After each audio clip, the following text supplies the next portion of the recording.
what's up, everybody? Welcome to the Mega64 show live on a hot Friday morning. And today we are here with a special guest, Socpens from Radio TV Solutions. Scorpy. You got like 12 names. Yeah, I got Socpens. I got people call me Corby, Soupy, honestly, anything. We're going to come up with some new names by the end of the show. Yeah. They're going to be your official moniker. So I hope you have room on your nameplate at home because it's going to be adjusted. It's infinite. It's going to be a wild show today. We thank you all for joining us. And before we get into the show, we got to hit you with some very valuable information because in just a few days, Mega64 is going to be descending on the city of Los Angeles for a one-of-a-kind, first-time ever event. That's right, Mega64 Movie Nights. We are coming to the Lodge in Los Angeles, and we invite all of the Mega64 fans in the vicinity to come and join us on this night. Space is limited, tickets are limited, but we want as many people there as possible. We're going to be screening our independent feature film, Mega64 version 4.1, Revenge Direction. If you've never seen one of our movies before, this is a great starting point. Yeah. We're going to be giving new perspective and new commentary on the creation process of the movie, what it went through to create this movie. We're also going to be showing never before seen videos, a Q&A session, a meet and greet, hanging out with everybody. It's going to be one of a kind. Magic is going to happen within those four walls. See, a lot of times we film stuff and put it on the internet where it lives forever, but this is going to be something that lives on in your heart and mind forever. And you have to be there to experience it. And nowhere else. It will only exist there. So you better be there. Ephemeral. Right. Yeah. That's where magic happens. Now, Rocco is going to announce our latest Blu-ray. Well, the link to the tickets and the VIP and all that stuff is in the info below. So go get that. And True, also, we want to let you know this week, we put Gamer Wars, the classic saga, which console is the better. This saga is now on Blu-ray in a limited run Blu-ray. So if you want it, you better get it now. You could get it by itself, or you could get it in a special Gamer Warrior bundle with an exclusive Gamer Wars shirt. Really classic artwork depicting the greatest battle of all time. Our good friend Tommy Tallarico, who wrote, edited, produced, directed, composed, shot, conceived, VFX. He did craft services, catering. Yeah, he did, Yeah. Vegan, only vegan. He really did. He really actually did do that. He cooked us burgers. He was also the coffee gopher, running errands for us, rubbing our feet, giving us massages, did our laundry on set. You name it. Guarded the bathroom. The locks on his bathrooms were broken for some reason. He guarded the door. Mm-hmm. I don't know. But anyway, on Blu-ray now, go pick up Gamer Wars. It will only be up maybe a few more days. So if you didn't get a chance to grab that, you definitely want to do it now with all new bonus features, footage you've never seen before, new commentary, you name it. It's all on there. So go pick up Gamer Wars on Blu-ray. Shop.mega64.com. And the final announcement before we get into this Rick-rollicking legendary episode of the Mega64 show live, we're going to let you know that 1 week from Sunday, September 29th, starting at noon, 64X will return. Yes. The online digital convention that everybody looks forward to throughout the year. We're going to have hours and hours and hours and hours of brand new performances, panels, videos, and all kinds of crazy madness. I don't want to give away too much. I don't want to spoil the surprise, but you want to tune in for free. You can attend a convention for free. Exactly. How often do you get that opportunity? Does Comic-Con open up the doors and say, anybody who wants to come in, come on in? Nope. They don't have the guts to do it. No. But we do, and we're doing it, baby. Sunday, September 29th. And again, that's all thanks to our generous sponsor, Giuseppe's Caffeinated Pizza Rolls. Without them, we couldn't do the event, so they really helped us put it together. It's going to be bigger and better than ever thanks to them. So shout out to Giuseppe's. That's true. I'm coming hungry. Yeah. I'll tell you that much. All right, so how's everybody doing on this Friday morning? I'm feeling good. I'm feeling fresh. I'm Yep. feeling 3 hours behind, but in an amazing way. Oh, wow. Little Because jet when lagged, huh? I have a terrible sleep schedule, so when I'm on the West Coast, I have a normal sleep schedule, which is Okay. amazing. Oh, Okay. I totally can identify with that, changing time zones. When I went to Japan for the first time, everyone's like, ooh, you're going to be thrown off. And my schedule is so bad that when I got there, I was on a regular, I was waking up early, like, hey, what's up, everybody? It was just so wonderful. Yeah, you no, were that's meant it. to be in Japan Frankly, that's where you operate. And There it that's where is. you thrive the best. There it is. But so you're here. You're here in town. What? TwitchCon? Is that the big main event? TwitchCon's the big thing. Part of me was also like, I do want to go to California, but Okay. TwitchCon was a good first reason time? to. Second, I went to LA for like a week, like 2 or 3 years ago. Oh, Okay. okay. And I remember enjoying the weather because I'm from Montreal, East Coast, where the summer is very, very humid with little sun. Mm. So I'm enjoying not feeling like I'm walking through water when I'm walking outside. Okay, walking through tent cities in yeah, Los Angeles. I've never been to Montreal. What's Montreal famous for? Being somewhat affordable. All the buildings have lead pipes, so you're drinking lead. And also, Nice. and also, it has a pretty decent art scene and poutine. Oh, yeah. Poutine's the big one. I Yeah. was leaving that for last. Yeah. But Is that where the poutine was invented? I think I don't know if it was Montreal. It was like that area called Quebec. That area. We don't talk about Quebec. It's not. But that province, I think it was somewhere in Quebec. It might have been in Montreal. I think the story goes it was like some restaurant worker was like drunk and was like, what if I just put a bunch of stuff on fries? And people were like, this is amazing. Yeah. Oh, yeah. They Yeah. nailed it. I went to Canada for the first time when we were on tour last year, year and a half ago, 2 years ago.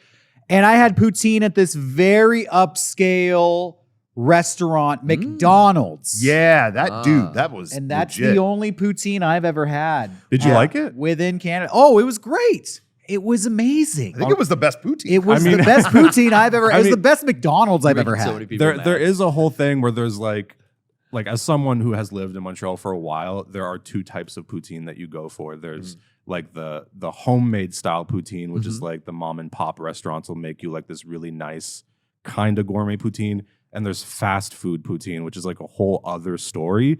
And McDonald's poutine is pretty high up on that list, I think. Okay. All Yeah. right. That's good to know. So I know what I'm talking about then. Yeah. yeah. I can relate to that because we're in San Diego, which Oh, is, yeah, you know, yeah. I'm just going to say it, best Mexican food on earth, better than Mexico. No doubt. Sorry. And if Sorry. you're from Los Angeles or Arizona, anybody from Arizona around here, Arizona's and you think your Tucson? Mexican food's better than ours, No. I'm sorry. No. But No. we do not acknowledge you. Yeah.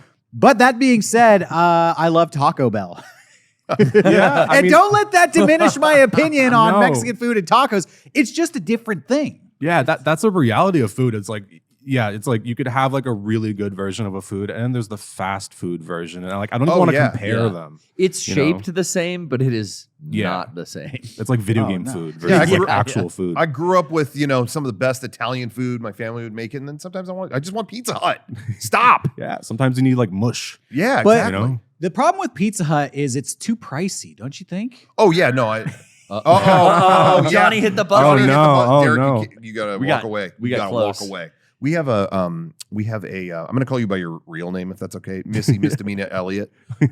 We have a policy here on fast food prices. The Okay. stream will be cut. We had to institute a hard rule because we talked about it. I thought it was like a sponsorship, and No, you couldn't say no, no, something no, like no, no. that. Well, Giuseppe's probably doesn't want us to talk about Pizza Hut, to be honest. yeah. We should get a sponsorship. Yeah. like a Pizza Hut It's a sponsorship. good idea. No, Well, just in just general. anyone. Oh, at all. okay. Oh, yeah. I'm So- still Yeah, pizza. I mean, they screaming can for- pay us in pizza. Yeah, I'm down with that. I need that Hey, Zevia. just real quick before we get too far, I think we should, those who may not know Scorpy here, you may Yeah. want, how do we do the elevator pitch on what you do? What are you all about? So that's something I kind of struggle with. Oh, yeah. Because I mean, I kind of have my hands in everything. Like I'll Sure. do video editing, like interactive visuals, like projections and stuff for concerts or art pieces or whatever, Mhm. streaming. But it's mostly visual. I tend to refer myself as a visual artist. I don't do much like audio stuff, but I mainly do. I'm known for streaming. I think that's Yeah. the main thing. So you're on Twitch, Yeah. and that's where Socpens would be your name. Twitch.tv/Socpens. Okay, but then you're part of a bigger collective. Yeah, that is Radio TV Solutions. So that That's is a right. collective of people who mostly stream too. Okay. But I mean, these are people that I met playing Team Fortress 2 in 2009. Wow. Hell yeah. So we've been going for a while. Yeah. Okay, and then are they all now? I feel like you correct me if I'm wrong, but we did our tour. I think it was the farewell tour. Maybe it was the last laugh. Either one. But we toured in Texas, and I feel like a That was lot it. of members of the group were there. Were Yeah. you Yep. You were there for that? Yep, I was there for that. That Oh, was we met last you lap. there. That was in Okay. Dallas, and I think it was 2022. 2021. Well, Maybe. 2021. That would make more I sense. think it was probably. 2021. Yeah. Okay, you were at that Dallas show. Yeah. Hell yeah. Oh, okay. I didn't Oh, hell realize. yeah, dude. Okay. That was the last show of that tour. I think it was, Yeah. right? Because I Yeah, remember was my at friend Deep Heather. Ellum. Oh, yeah. Yeah. Deep Ellum. Yeah, so was that you all just were you united for a particular reason? You were there. We in just Texas, wanted or? to hang out because we're all kind of Okay. spread around. Like I'm in Montreal, some of them are in Okay. Boston, some of them are in Texas. Okay. What'd you think of Texas? I mean, very flat. Yes, Not a lot of floors on buildings. What? A lot of one-story buildings. Oh, yeah. Oh. which is yeah. rare for me to see. I thought you meant like no floors, like you walked in, it's just dirt or something. no, They just had like so much stones space. and stuff that you have to Too. hop. Yeah. Yeah, no, it was cool. That was my first time seeing someone with a gun because you can't do that I in was Canada. just Oh, gonna right. So that Okay, was Carrie. very interesting. My first experience in Texas was we went to a Buc-ee's. Yeah. Oh, And yeah. I was like, wow, this place is massive. And the first thing I see when I go in is a guy with a cowboy hat and a gun on his belt. And I can Yeah. just see it. And I'm like, oh, you're not even hiding it. Yeah, he was just Yeah. protecting the Buckies, you know? Yeah. I was just like, oh, okay. This is a very different vibe. I'm not used to this.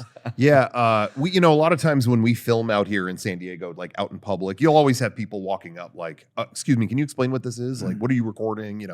And you just you tell them whatever. But in Texas, we had people do that. Like we were just filming out in a field, and then a guy would come up, "Hey, I'm just curious what you're filming. I'm just want to know what's going on here," and he's just like carrying like a shotgun. It's Oh like, my God. it's like here in San Diego, I'll just lie. School project. Yeah. Of course, that was 20 years ago he said that. But there it was just like, I don't know. What do I tell? I don't want to die. I don't know what Yeah. we're But filming. then everyone in the group was just like, oh, that's pretty normal here. Don't worry. He wasn't going to shoot you. It's like, that's why he was just brandishing a gun in front of me. Shotgun That's why on he top had it of in it. his hand. That's why he had his hand on the trigger. Yeah. So there's no guns in Canada? I mean, there's definitely guns, but like you're not allowed to even like concealed carry, I think. That's Yeah. like just Do like the not a police thing. officers have guns? Oh, yes, they do. Okay. Okay. Of course. Have you ever wanted to shoot a gun? I actually have, honestly, but Okay. the idea of going into a space where people are just shooting bullets has always stopped me. But You know, Yeah. I kind of don't like going to the gun range. I rather would go out to the desert. I think that's what I would prefer, just like Yeah. this Yeah. like foresty or like open field where I know it's like me and like a couple You of can friends. spread out. Yeah, Yeah. it's you and a couple of friends. And Johnny and it's- I went to a gun range back when we did Mega Strange. And I think they gave us about 10 minutes of verbal instruction on how to operate a gun. And then they handed us guns and bullets. They're like, 10 all right, minutes. go ahead, you're good. Sign this paper and you're good. And I honestly like forgot everything they said. So I'm like trying to load the gun and my hands are shaking. And Oh, there's a guy no. next to me who's like, cocoon, cocoon, cocoon, magnum, brow, brow, brow. And it's like all these, pops and blasts Like and Boondock bangs Saints happening are going next off door. around me. And I literally like my hands were shaking and my goggles started fogging up. So then I'm like, trying to, and then I was just thinking like, well, I'm the most dangerous person in here. I'm the one who has no fucking idea what to do. That, 10 minutes is not, I feel like a Call of Duty tutorial is longer than that. That's like kind of rough there with the time. And more fun. Right? It was like 10 minutes. He's like, here's how you turn the safety off. Here's how you load the magazine. You got to push hard. Pop it in. Then he said some shit that didn't make sense to me. Like, do this, do that, and then you're good to go. Then, that's funny. oh, go ahead. I love that everything after putting in the ammunition is stuff that doesn't make sense. I feel like that's like the most important information. Yeah, he was core. like, you got to clear the chambers. If it gets jammed, I don't remember what he said. Yeah. And you go into a soundproof room where everybody's shooting guns, and there's a dude there who's like the ranged marshal who's supposed to help you, and I wanted him to help me so bad. But this like cute girl was there, and he was just flirting. Hey, Missy, do you need help loading that gun? She's like, nah, I got it. He's like, that's a nice weapon. I'm like, bro, come flirt with me. Yeah. I'm the one who needs some assistance here. So, anyways, now that I've said that, we can go if you want. Okay. Before you leave, for That Twitch would on. be amazing. Go out shooting. Oh, okay, all right. Well, maybe we have some plans for after the podcast. You're all invited. Garrett's he'll be our expert. He knows how to. Sure, I'll Operate a come weapon. by.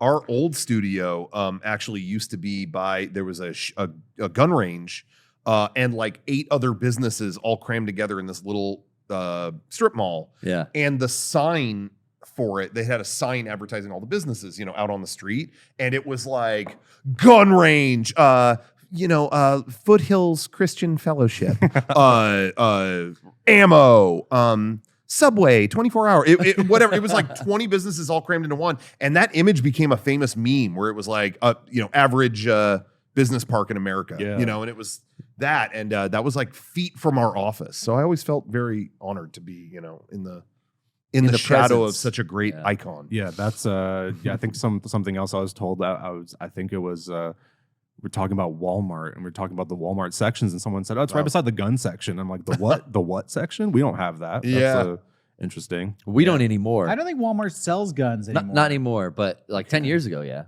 Yeah, when I was a kid, the Star Wars toys were right next to the gun section. So I would kind of like browse both because you're 10, you're like, this is cool, dude. I got Obi-Wan Kenobi and that's a shotgun. It's the coolest part of the store. And then the fish were right next to it too. Like, now let's go look at the aquariums.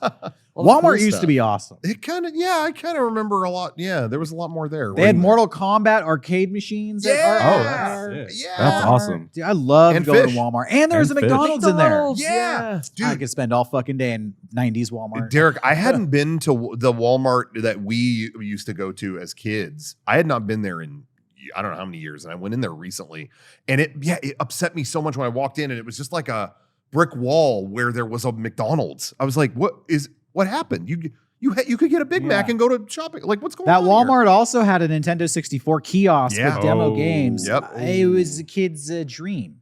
It was. It was like a theme park. The good old days. Wally World. That's what we used to call it. And it's 24 hours. Yeah. The fond memory that I have, just talking about weaponry in Walmart, was going to. We were talking. We bought a big knife there. Yeah, we ate before this, and we had a little conversation about Splinter Cell, as one does. Yeah. Tom Clancy, shout out.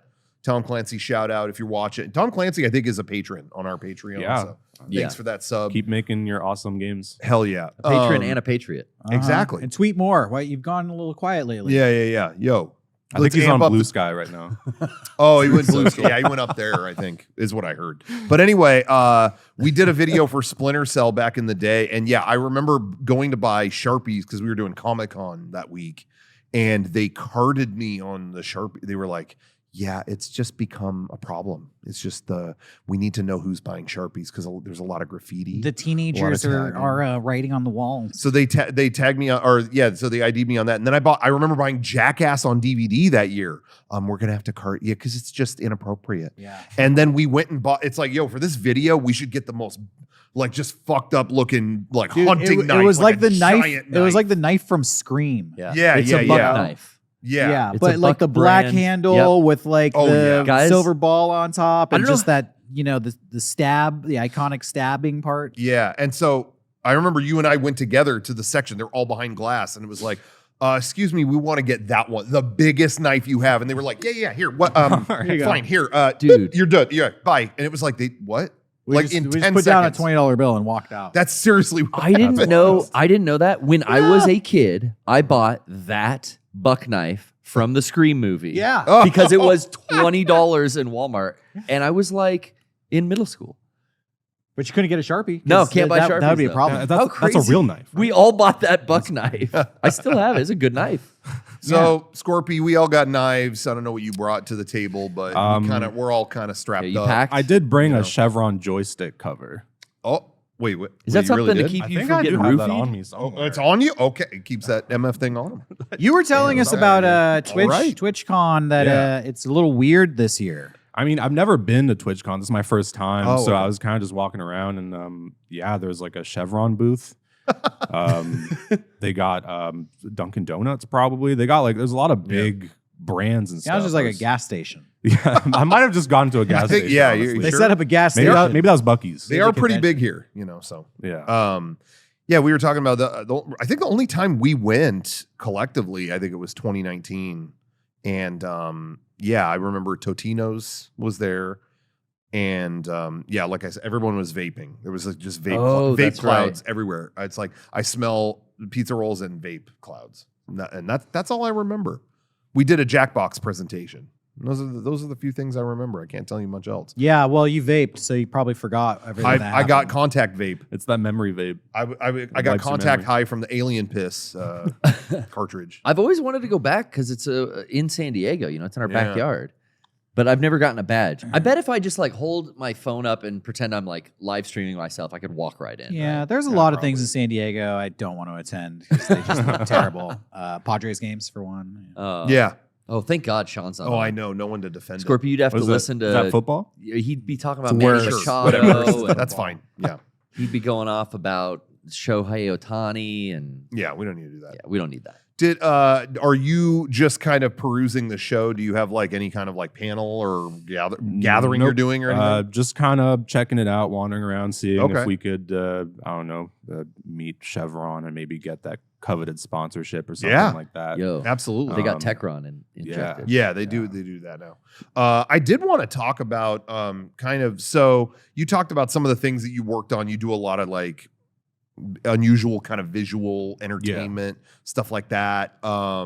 Something that I saw, which was really cool, was you did a thing with Fangamer where now what exactly was it? It was kind of like this was in 2022, right? This It was like, in 2022. It was for Yeah. a game called Deltarune. yeah. Which I had not and still haven't played.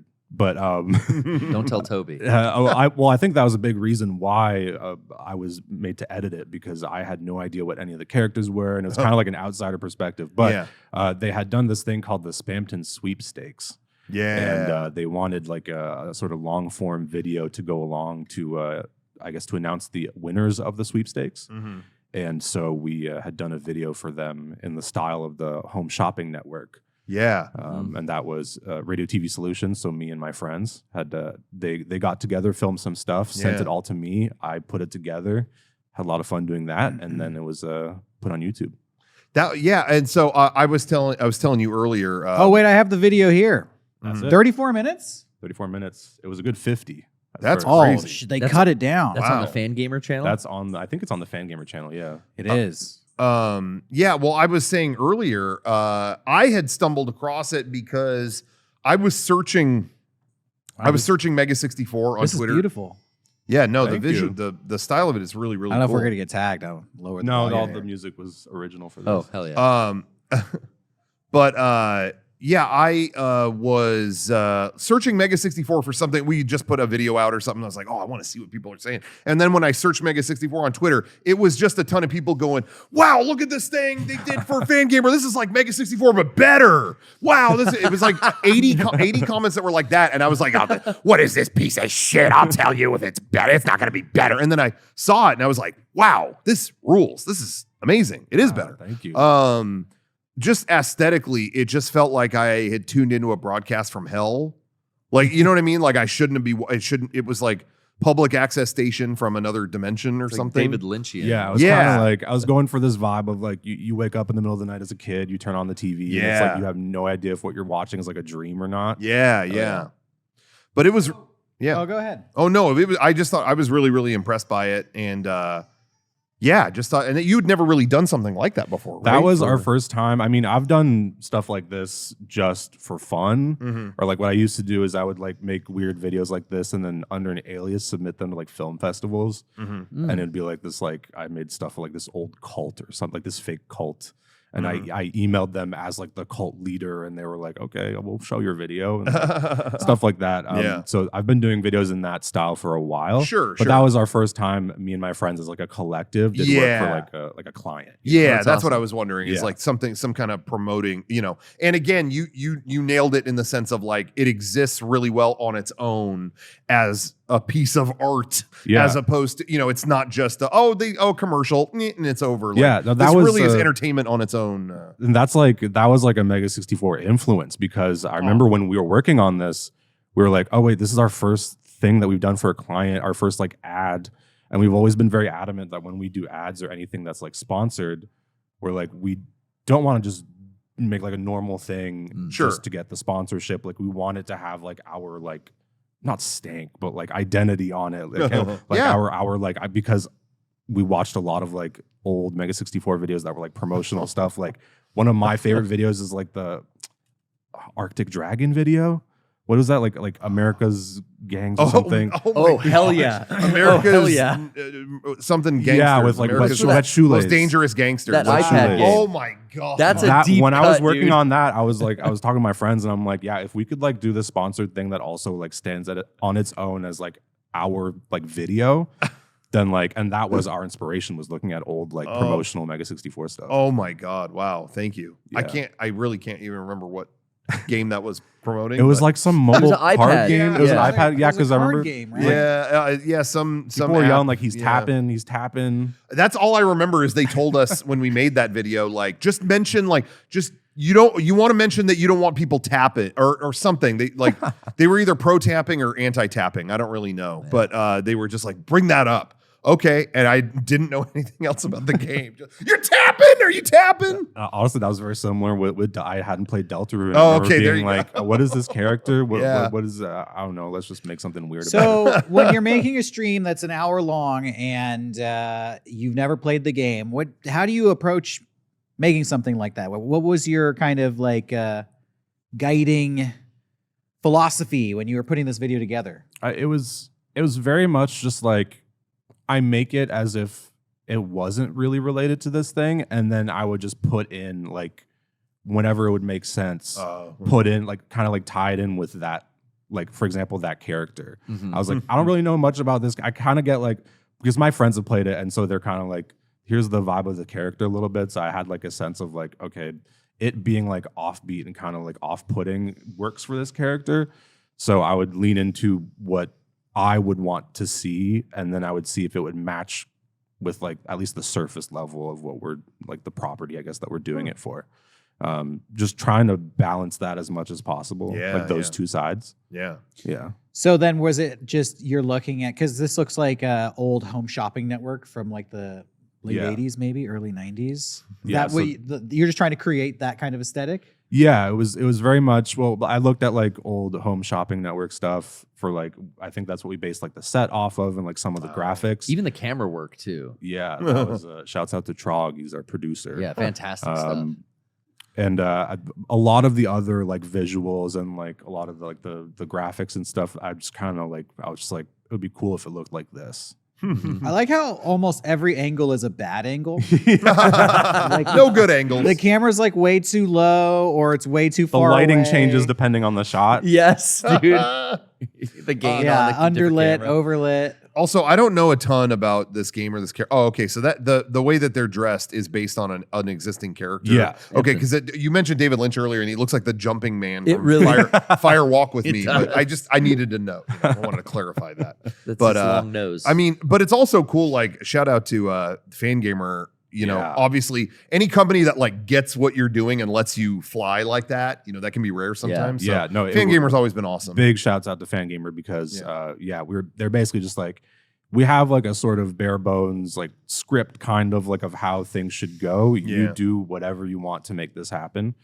And they were also very patient because I would just go hard, like especially like when I edit between like 1 and like 4 a.m. That's when like the weird stuff comes out. And so I would just be like, no filter, just make whatever I make and send it, and know that half of it probably wouldn't get in, but they were very patient with me about that. So Yeah. that's cool. yeah. Well, I heartily subscribe to that same theory. The 1 to 4 a.m. Pocket, you know, It's you get some beautiful. good stuff. It's beautiful. You get some good stuff. Well, that's really cool. Well, yeah, like I said, I saw that and thought that was so awesome.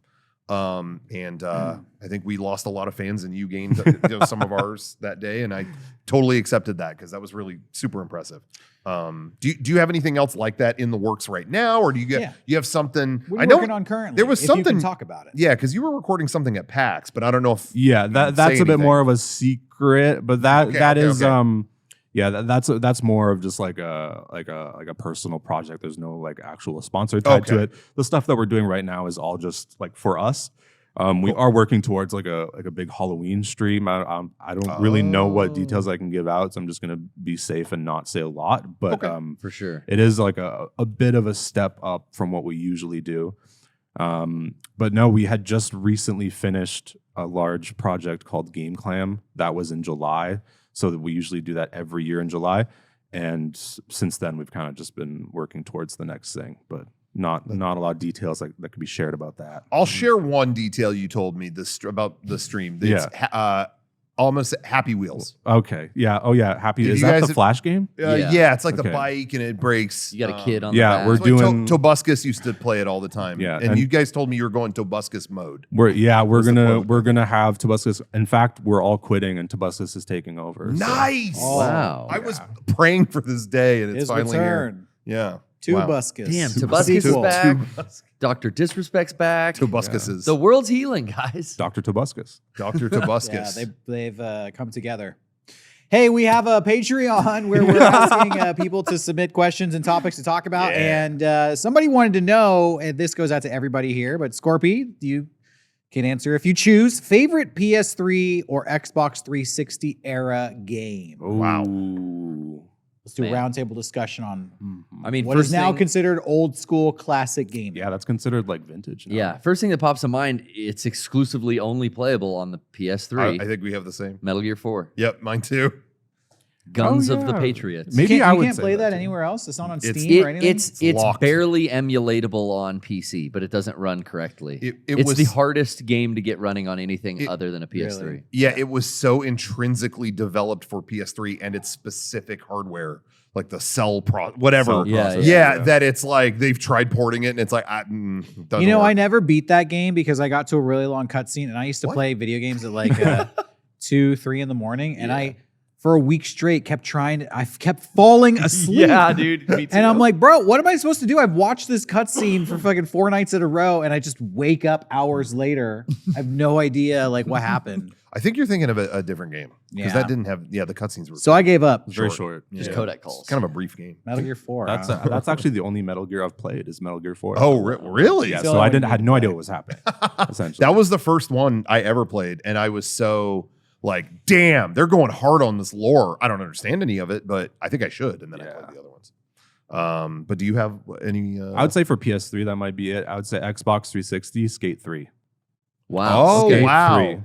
I thought you were because- wearing the Halo shirt. I was like, I'm damn, he's gonna Wow, say no- Halo. I'm so Halo. sorry. Yeah. Well, this is actually for Skate 3. This That- three. Oh, the 3, of course. Yeah. This is the Skate 3 The, logo. the plasma sword on the sleeve was a board you could use. Yeah, in that's that just game. a special skateboard. Nice. Halo 3 would probably be second one, but the Skate 3, I have such fond memories of like playing online with my friends and just skating around and Yeah. ragdolling everywhere. And yeah, I would say Skate 3. You know, the game, I don't know if it's the best game, but the one I always reminisce fondly about is Dante's Inferno. I really liked that game. I really did. That was underrated. I've never played that. I know that y'all made a video, I think, though, or at least you talked about it on the podcast. Oh, we did a video about Did we? that the devil gives there's a frustrated developer that doesn't know how to make a new game, and so I think the devil tells him like just to rip off God of War or something. yes, that's the one I'm thinking. Yeah, of. that was on IGN, I think, or Remember, something like the that. big Yeah. controversy with that game was there was a fully rendered devil penis Yeah. for Yeah. the final boss fight. Yeah. And now I those are never everywhere. noticed Double that. dick. I remember I played that game. I was like, what'd you think of the devil's giant cock? And I'm like, what are you talking about? You didn't look. I didn't see that. Hold on. Can I I bring mean, it it up was- now? It was It I was think swinging. Devil Dick Hog of Hell, I believe it was what. That's it full was title. referred Dante's to. Inferno, That's just PS3. what. That's my. That's the PSP spinoff. That's a movie I'm Yeah. working on. Devil. Rocco played that PSP version. All right. Oh my I I'm, God. I did. It was I'm- different, right? I'm typing this into Google. Dante's Inferno, PS3, devil penis. Okay, let's see. All right, Let's see what we're images tab. dealing with. Go on images here. Okay. I'm not seeing. Oh, someone walked pretty close to it. Right there. Is this it? That looks like it. Damn. Can't really mistake No, that's that. Devil May Cry 5. Okay. Oh, Devil! There's a penis in Devil May Cry 5. Different penis. Johnny, why didn't you say anything? Yeah, thanks. Is it V's? A little Whose late is for it? that apology. It's different penis, same devil. Yeah, I'm not bringing it. That's I'm not seeing anything. That's the name of a new song on the new Strokes album, I think. I believe you, but I can't yeah. find it. I'll show you later, Derrick. Oh. I'll play to that level. Hold on. Let me turn safe search off. Oh, there we go. There we go. Oh, let it Okay, fly. look at that. Let it fly. All right. Now I want to see the Yeah. PSP version of it. Yeah. Yeah, we want to see the PS penis. Yeah. I don't know. Smaller screen. Still not. Yeah, it's seeing still not. it, This is pretty blurry stuff. Johnny, did you have a favorite of that era? I want to know. Yeah, probably Metal Gear 4 for sure. Metal and Gear then 4. 360, I love Dead Rising. So Oh, Yeah. I really did. I like the original Dead Rising, and I'm excited to play the remake remaster. Is that like next week? It's out today. oh, Today? Digitally. Bro, I still got Astrobot sitting there sealed. Yeah. Now I'm gonna buy this. It's gonna sit there sealed.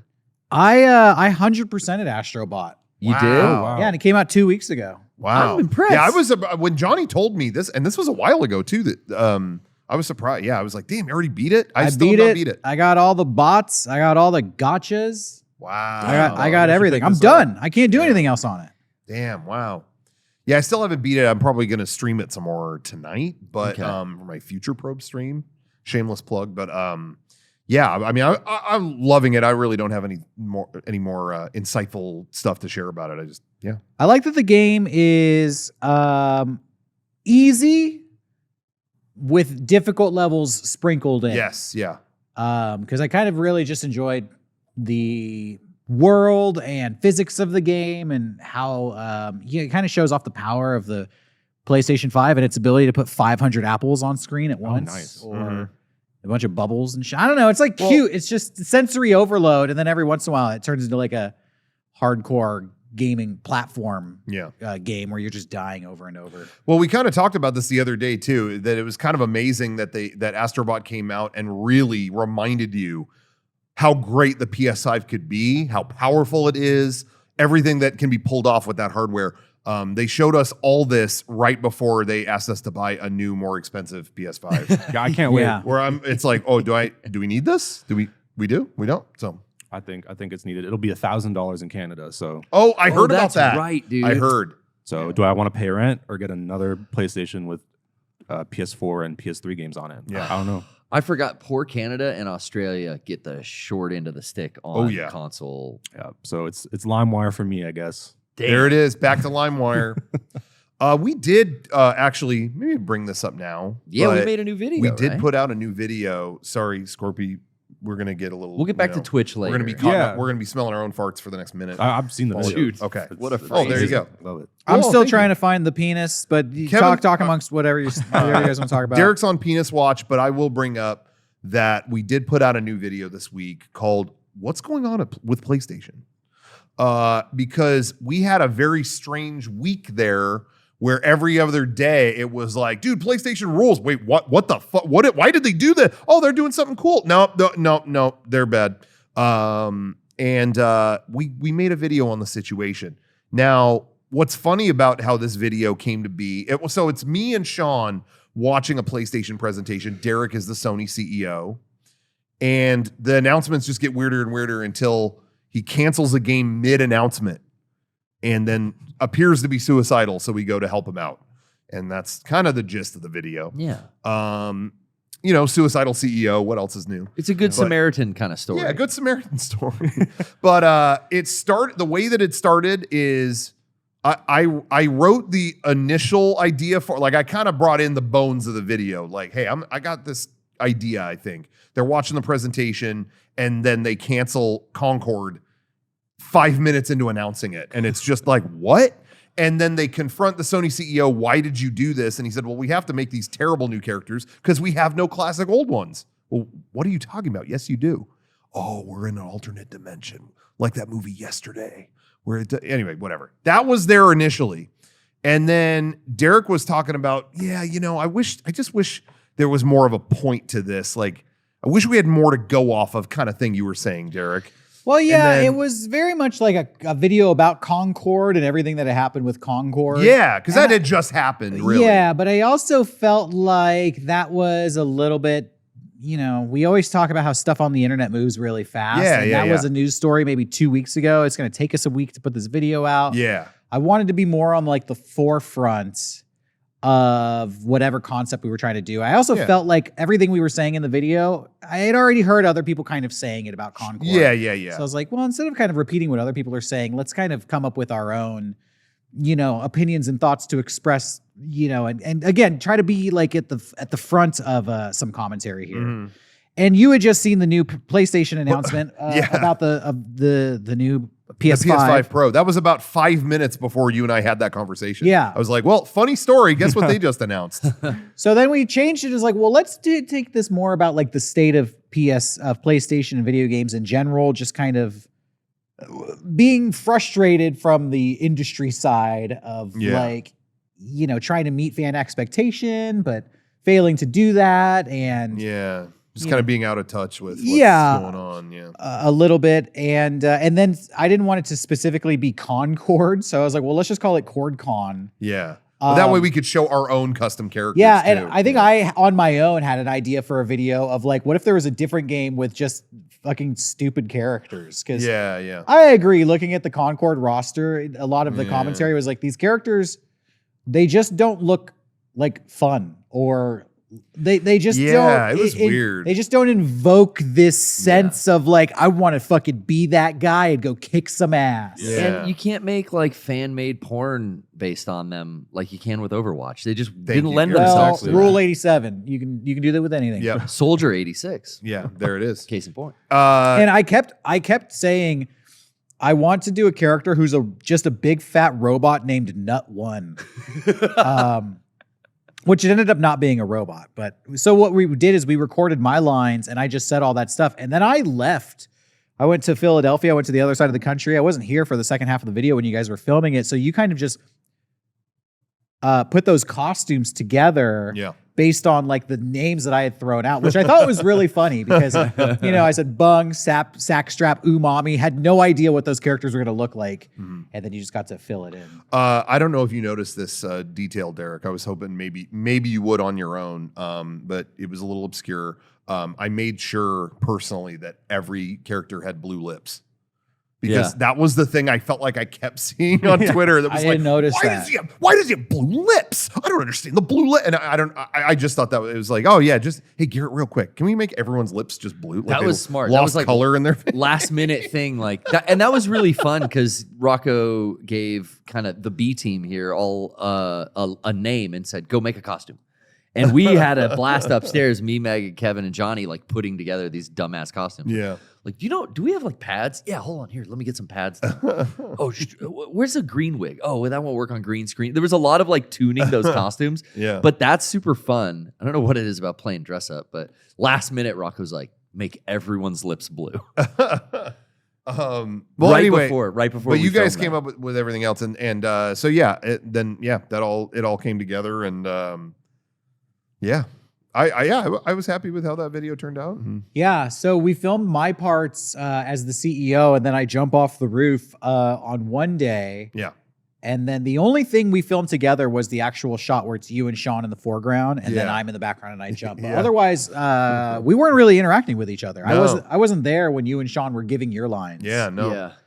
Which you can tell if you look in the reflection of Sean's glasses. You'll see everybody in Mega64 except for me. For you. I wasn't there. That was like we were wrestling with that. It's like every shot, Sean. These Carl Strauss gave us these special sunglasses. I was gonna say special sunglasses, like the one, like they're the ones from They Live. They block me. No, but they gave us, and they are like perfect mirror reflection. I'm like, Sean, you can't wear these in a video again. You can't do it. But so we had to kind of wrestle with that a little bit. But I want to see those beautiful peepers. I want to see those beautiful peepers. Exactly. Yeah, I do too. He's got beautiful eyes, but they are so sensitive to light. Sean has it worse than any of us. When Sean has to see sunlight with his own eyes, he's just, okay, fine. And then you'll do a take. And this is how Sean does a take without sunglasses. Okay, let us know where we're going. Okay. Oh, no, there's no PlayStation here? Fuck! Yes! Okay, you want to do another take? You want a second one? Oh. Another take! His eyes are super sensitive to sunlight. So, like, filming, especially when we have to get out the reflector and bounce sunlight back into his face.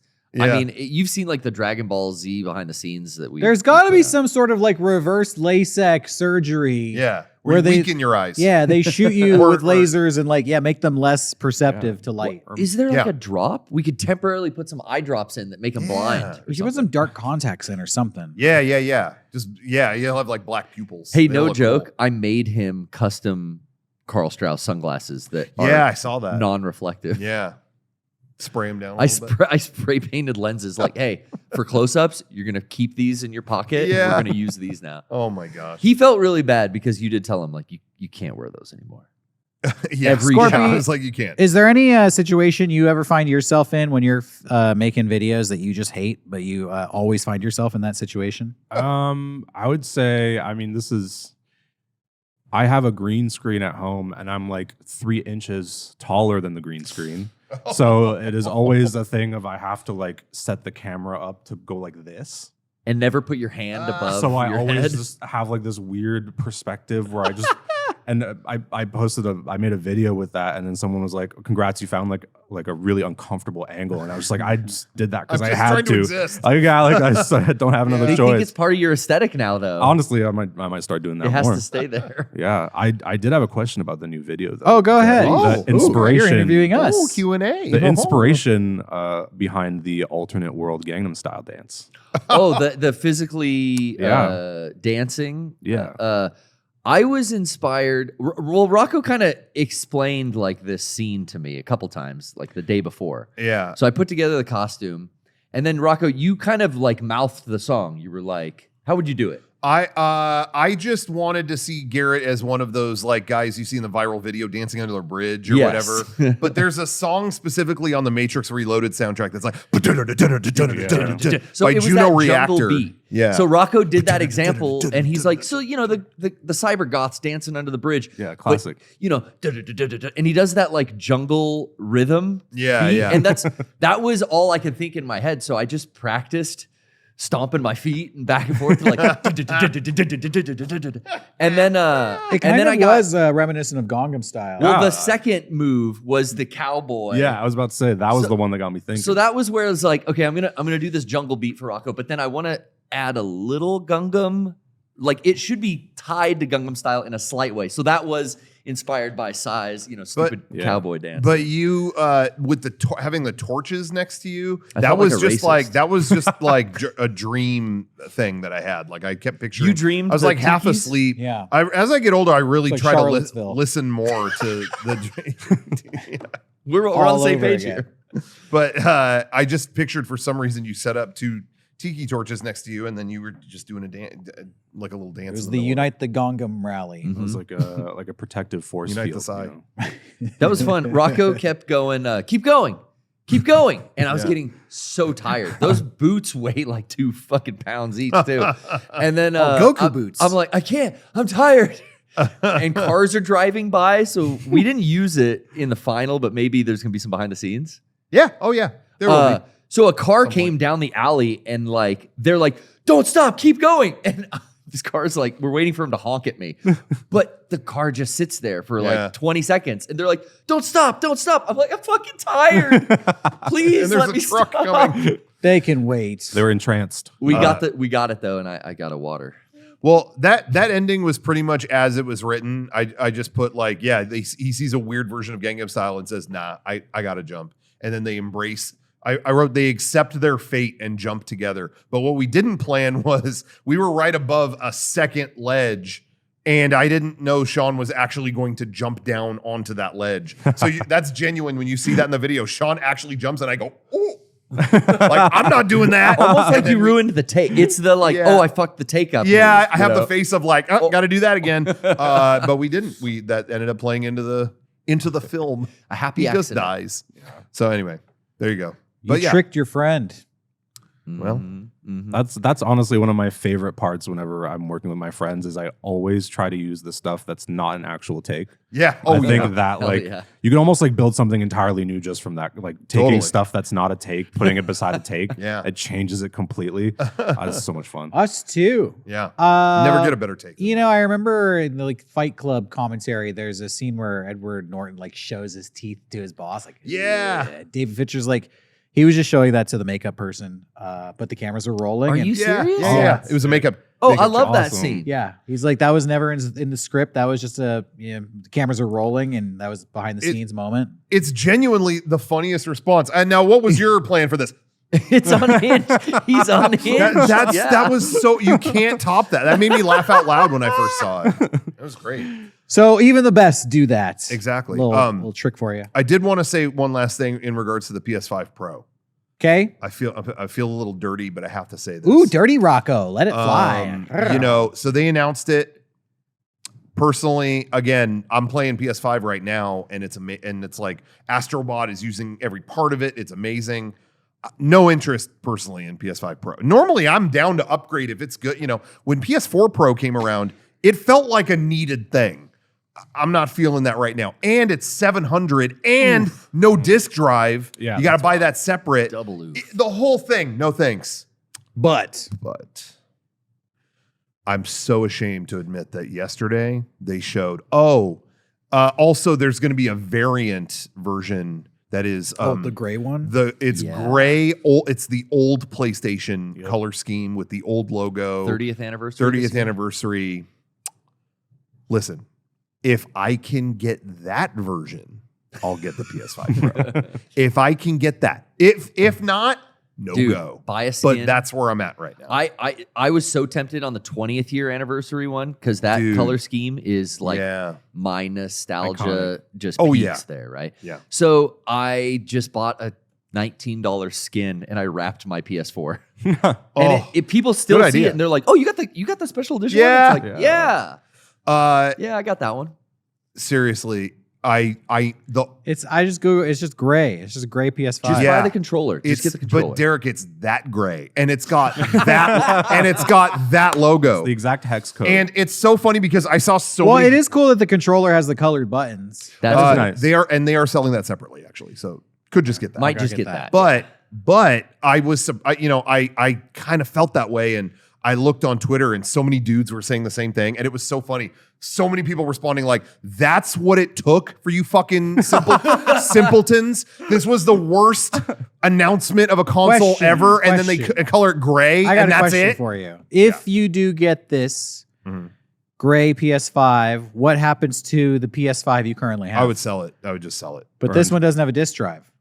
I already have the disc drive. This for the new one. motherfucker is I playing ordered that- 4D chess. Derrick, dude. It's a detachable disc drive? Yeah, it's actually, you buy an accessory. It's been out for the regular disc driveless PS5, Yeah, you can at any What do point you do? add It's a like disc drive. USB Yep. in there? and it clamps to the side. Oh. Derrick, you weren't here for last Sounds week's like a waste podcast. of money.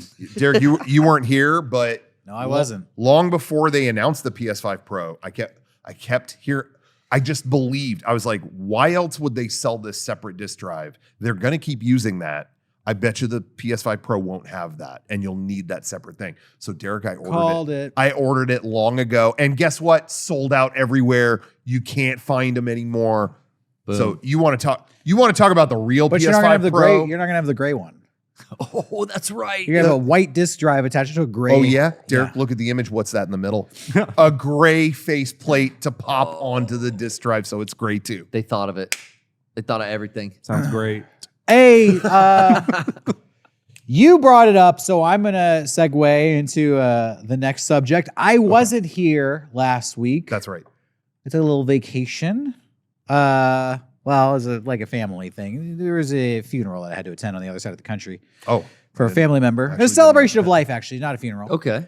And I was in the Philly area, and it was great. But also, I got to go to the Pennsylvania Ren Fair. Whoa. While I was out there, and I've never been to a Renaissance Fair before. No, and I can never I have just say, it changed my fucking life. Really? Ren fairs are awesome. They're awesome. I loved it so much. Have you ever been to a Renaissance Fair? Did you dress up? Yeah, I dressed up. Fuck. I took a costume from our closet here. I thought everybody was going to dress up, and they're like, "Oh, we forgot to Really? pack They costumes." didn't do that? So I was like, "Well, I Aw. guess I'm the only one dressing up." It was wizard themed weekend at the Pennsylvania Ren Fair, so I had the Technicolor wizard robe. I don't even know if we've ever used that in a video. I don't think know. It's like the rainbow one. I Maybe briefly. bought that for a music video that I filmed years ago, and it's been in our costume closet. The Ren Fair is so fucking cool. It's like the regular fair that we go to. If we do Faircast, it's like that, except it's all medieval. They have rides, but they're medieval rides.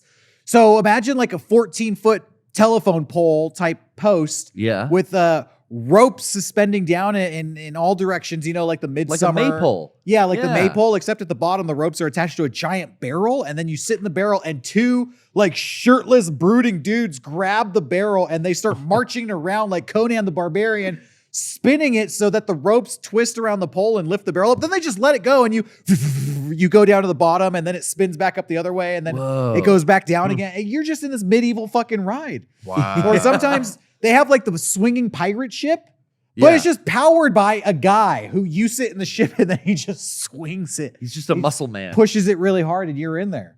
Fuck And they're doing like, we walked into the Ren Fair and everybody's in costume. I'm a theater nerd. So it was basically like being like in theater in the round. And it's all permanent buildings too. It's like an old village, medieval village that they've built that just stands there year round. They have like jousting fields and stages and they have this like main street full of like shops and restaurants.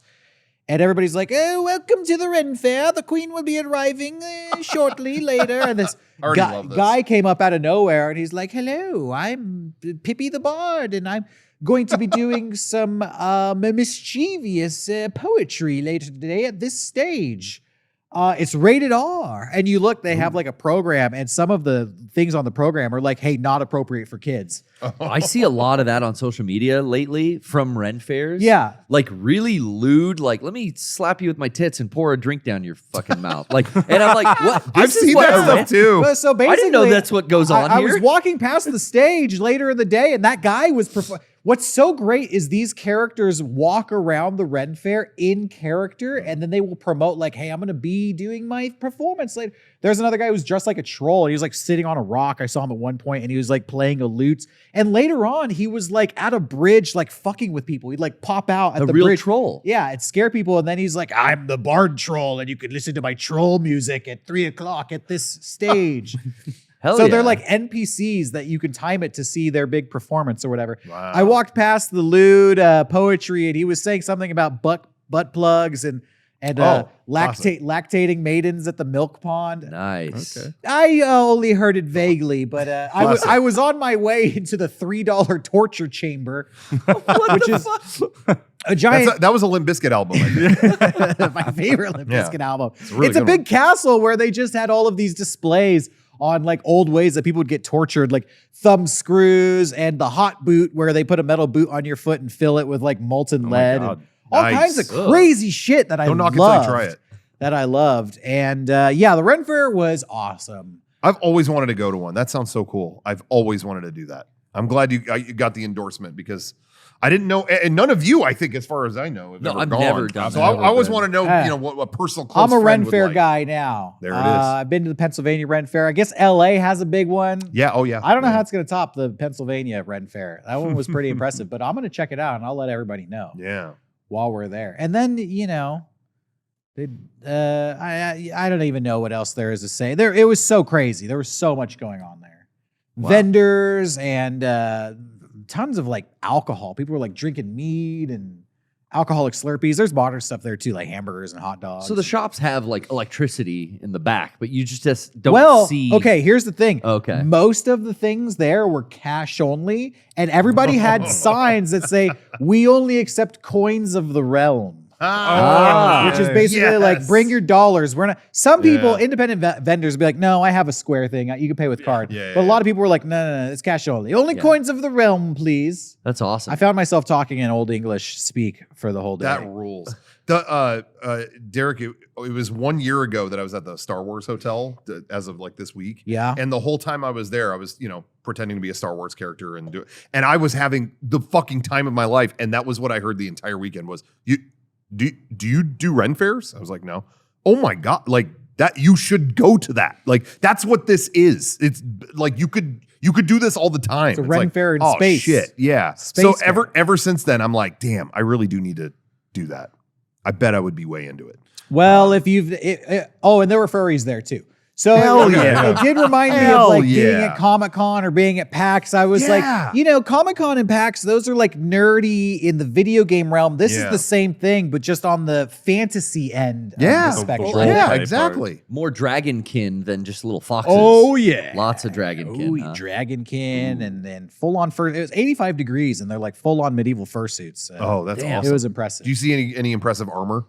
Oh yeah, Really? oh yeah. There were I love a knights good- and love a good armor set. oh, and the thing is, they have a story that goes throughout the day, and so when you look at the schedule, certain shows are marked off as like these forward the story. Yeah. And it was all about Cool. like the Queen's Court, and there were various guilds that were vying to be like the favorite guild of the day, and it culminated in a big jousting event at the end of the day. Okay. Nice. So there were probably like 3 or 4. If you wanted to follow the main story, you'd go to these specific shows. But I mean, yeah, there were like 40 shows going throughout the day, 10 stages, and Wow. all kinds of stuff. Damn, that sounds So dope. cool. Wow. Check out the Ren Fair, everybody, when you have a chance. I'll go to the Montreal Ren Fair. I'm sure that exists somehow. Has to be. Yeah, it's a It has big to be city. all French. If we got one, you got one. Yeah. What's the nerdiest thing you've done, Reese, other than go to TwitchCon?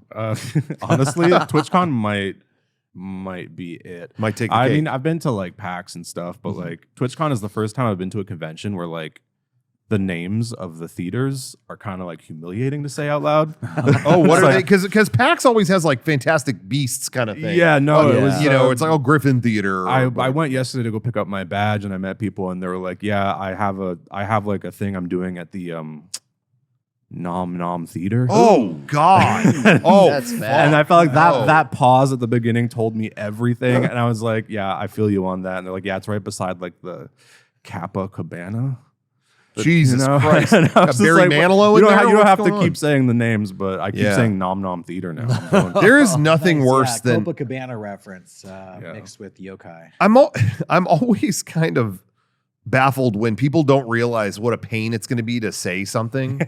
You know, it's like something on, you know, you eat at like Red Robin. And Here it's we like, go, clucks and whistles. can I get the chirp chirp clucky cluck luck menu? You know, it's like it's Rudy fuck, Tooty, fuck Fresh and off. Fruity. Yeah, That It's was like, always I don't want it. the one example, but now Yeah. there's too many. I think Yeah. I'm the one guy who loves saying that stupid shit unabashedly. I'll take the moons over my hammy, please. That's become iconic. that's also much better than Nom Nom Theater. I feel like Yeah. I'm just Yeah, nom nom. You can find me at the Ooh. Nom Nom Theater. Yep, right next to the Chevron booth. I much prefer to do something at the Chevron booth than Nom Nom Theater, but Yeah. Someone came up to us at a party we were all at once, all of us in Mega64, and said there was some kind of fruit they had there, or that they had a bunch of food, but there was fruit, and they said, "Have you guys tried the nom nom fruit?" And I have that stuck. Anytime I hear nom nom, that's Christ. burned in my head. It's like One That Piece. she went up. Like, have get you the have you fuck guys outta had here. the nom nom fruit? And it's like, what is that? Oh no, I don't know the name of it, but it's so good. That's what I call it. oh my god, I was like, Ooh. I'm good. Have Thank you you. guys I need ever to be on seen that level. Invader Zim? Yeah. Hey, Scorpy, I got a question for you. This Yes. comes from our Patreon. What was your best Halloween costume as a kid? oh my goodness. I think as a kid, I literally had the same plastic bag of like 5 different costume pieces from like various. So I always had like a vampire cape with like fangs, and then I had like a werewolf like head wig type thing. And so I kind of just went as like a thing. Like I just Monster. combined all of those together. I started doing costume stuff more when I was like an adult. So I was. Now I'm elderly. But yeah, it was like I did like a gothic Van Helsing vampire because I got this massive black cowboy hat when I was in Texas. So I wanted to work that into my costume, but not a lot of costuming from me when I was a kid. Really? Yeah. That's like how it was. We watch old Halloween like news programming for our Halloween Interactive Health Festival, and we see stuff from like the 70s and 80s. Yeah, and it feels like Homemade. I'm 10 years old. I'm going through my mom's closet Yeah. to Yep. make a Yeah. costume. That was it. That's I'm what I I'm would a do. vampire in a dress. Yeah. No, it's my vampire robe. It's Yeah. my mom's That- dress. That was, I think, my favorite costume I had as a kid was like, it would get bought, you know, there'd be the pre-bought ones and I would get really excited. Like, oh yeah, I'm going to be Darth Vader. I'm going to be whatever. And then I was never really stoked with it. I would see pictures of that Halloween and I'd be like, I don't look like Darth Vader, you know, just whatever. But then, yeah, the year that like my dad gave me one of his old suits, ill-fitting suit with like Frankenstein shit just glued to my head. And then I looked at pictures. I was like, that's scary. Like if that thing was coming towards me on the street, I would run. Like I remember being really, terrifying. really stoked Hell about yeah. that. What's just your favorite Halloween costume that you've ever done? Is it Gothic Van Helsing? I tried one year to do David from Lost Boys. Okay. But I didn't bleach my hair, so it kind of defeated the purpose of that character. But I was just a lost boy at that point. So I think that was my favorite one. Okay. Yeah. Motorcycle with the big flag on back? Yeah. Oh, yeah. Maybe. I haven't dressed up in a few years. But that was always my favorite thing. Before I even met you guys, it was like, oh, I just did zombie makeup on myself every year. Yeah. And that was almost like practice. You always did legit zombie makeup. And it was like practice for me to be, doing what I'm doing now, I feel like. But when I was a kid, it was like, the store-bought costume every year. Yeah. Yeah, I think a few years ago I was Jason, and I was we had the baby mask. I think we had a Jason costume left over from the Friday the 13th video we did. And I just repurposed that. It was the jumpsuit, the baby mask with the hockey mask on top of it, which is a mistake doing a double mask on Halloween because it's already sweaty and hard to breathe with just the baby mask on, and then you put an extra layer of plastic and a strap on your head. But I was committed, so. It looks good though because that baby mask just makes you have like a big bald head. Yeah, you look like the That's the way to go. freakaloid Jason Voorhees. Freaky. Yeah, that's what he looked like when he was a kid, right? Yeah. Just like big Throughout bald his whole head. life. Yeah. Patchy hair. He grew hair at some point. He was the original baby man. Which, by the What I way, heard. they haven't made a Friday the 13th movie in like 15 years. So I hear they're working on like a new. I think that they got through all the legal trouble that. That's they what had I was with wondering. with the IP. Yeah. Yeah. Because like Blumhouse is doing it now. I gotta, kick off my film career and work my way up to making one of those movies. That's my dream project, is to direct in a Friday the 13th movie. That'd be a lot of fun. Fingers honestly. crossed. And I got the knowledge to do it because I'm obsessed with those films. We'll do it. We'll do it. All right. day. I got the Who else is doing permission it? here. The Rocco approval. Hey, real quick before we resume, I do want to take a moment. I want to say thank you to everybody watching. And I want to direct you, should you choose to not only support this program, should you choose to get yourself not only some cool apparel, but also some amazing entertainment, physical media, and what have you, I would encourage you to go to shop.mega64.com. We've got the best stuff. As I mentioned earlier in the show, Gamer Wars on Blu-ray, our all-new Blu-ray. We love physical media here, and we love doing limited releases of this kind of stuff. The iconic series by Tommy Tallarico, industry icon. He filmed, edited, mastered the Blu-ray himself. You could pick up the Blu-ray at our store, shop.mega64.com. Get it by itself or in a bundle with an exclusive shirt, some stickers. You're going to love it. Go pick it up. Shop.mega64.com and patreon.com/mega64. Always another great way to support the show. That's right. Because we're doing exclusive videos every week, countless videos. We just put up a brand new Mega 64 Movie Club. That's our podcast about movies. We review them every week. We are in anime month right now. Sean had to watch Dragon Ball Z Battle of Gods. Dude, I'm so excited for him to watch all this anime. His first Dragon Ball he's ever watched. He did all those videos, Yeah. and I didn't realize he'd never watched a frame of the damn show. So we sat him in front of the movie. You're going to find out what he thought. Watch that. And go check out patreon.com/mega64. As we mentioned earlier too, 64X, our big convention event, digital convention event that we do every year, full of panels and just all kinds of programming that you're going to love. It's one of our wildest streams we do every year, and there's a lot of special guests on the way as well. You're not going to want to miss it. Tune in Sunday, September 29th.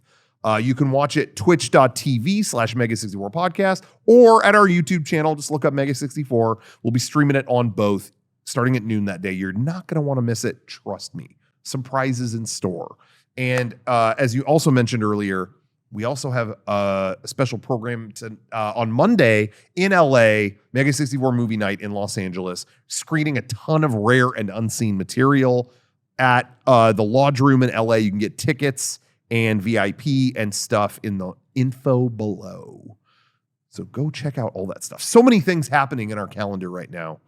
I want to make sure you didn't miss any of it. I think I covered all the bases. You did great. Okay. He did well. If I could make a note on the Gamer Wars Blu-ray, Okay, I'm please. sure that has the commentary on it too, right? So no, it actually doesn't have commentary. It has commentary. yes, that's what I was going to say. If the commentary, I just want to make sure, we want to get the verbiage correct. Yeah, I Oh, was. and I'll go for it. There's a new feature as well. This one also has momentary. Okay. Panel of mothers that never have seen, There we go. have never watched it. For the first time. We're here on gonna, Blu-ray. you get to hear these moms be tortured as they have to watch Gamer Wars. No, I think no context. pretty sure they loved it. Some of them liked it. I mean, it's a great experience. I mentioned this a bit before we went live, but This is crazy. yeah, when I had the DVD, the original DVD, I don't know when that came out, like 2010 or something like 2012, I think. Yeah. And back then, my dad was very much, no internet, no cable. He was like, was it numbers in your head? It puts strange stuff in your head. It's a bad influence. Okay. Prince Yeah, effect. he eventually let up, and he was like, okay, we need to exist in like the modern world. But for a while, he had no internet, no cable, and so whenever I would go to my dad's, I had to make sure I had a bunch of stuff to watch because I would not be able to get anything from the internet.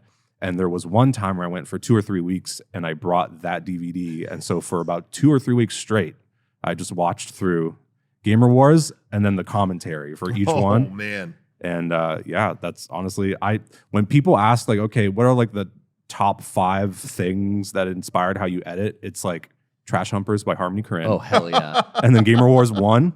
Oh, that is like wow. number 2. Wow. So Gamer Wars 1 Shit, dude. really heavily, like, especially how like the text is edited and stuff and how it scrolls. Like there's one bit that still to this day gets me where it's like, I think it says, and Derrick was Xbox, and there's like 6 line breaks, and then it says 360 comes up really slow. And that was, I remember I forgot about that. I see that now and I'm just like, oh, that's where that comes from. Like I just added stuff Beautiful. like that. Wow. Yeah. I edited those.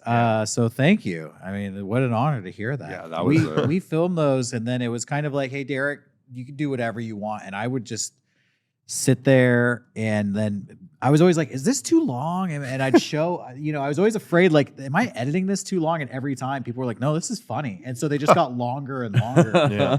I think I tried to push the envelope where, how long was the last one? 20 minutes? Oh, 20, like half an hour at half least. hour? Yeah. Yeah. And I remember thinking, like, there's no way people are going to sit through this. But then we watch it, and people were like, no, it's. Yeah. Well, I find out. always thought you always made me laugh so hard, and that last episode especially when not to spoil anything if you're just now getting the Blu-ray, but there is a part where Tommy is a ghost and is shooting people at a party, and the music cuts out every time there's a gunshot. That made me that was like my favorite thing you've ever edited. So good. But it's funny because then there's the whole last half of the video where he's just searching his house for the diary.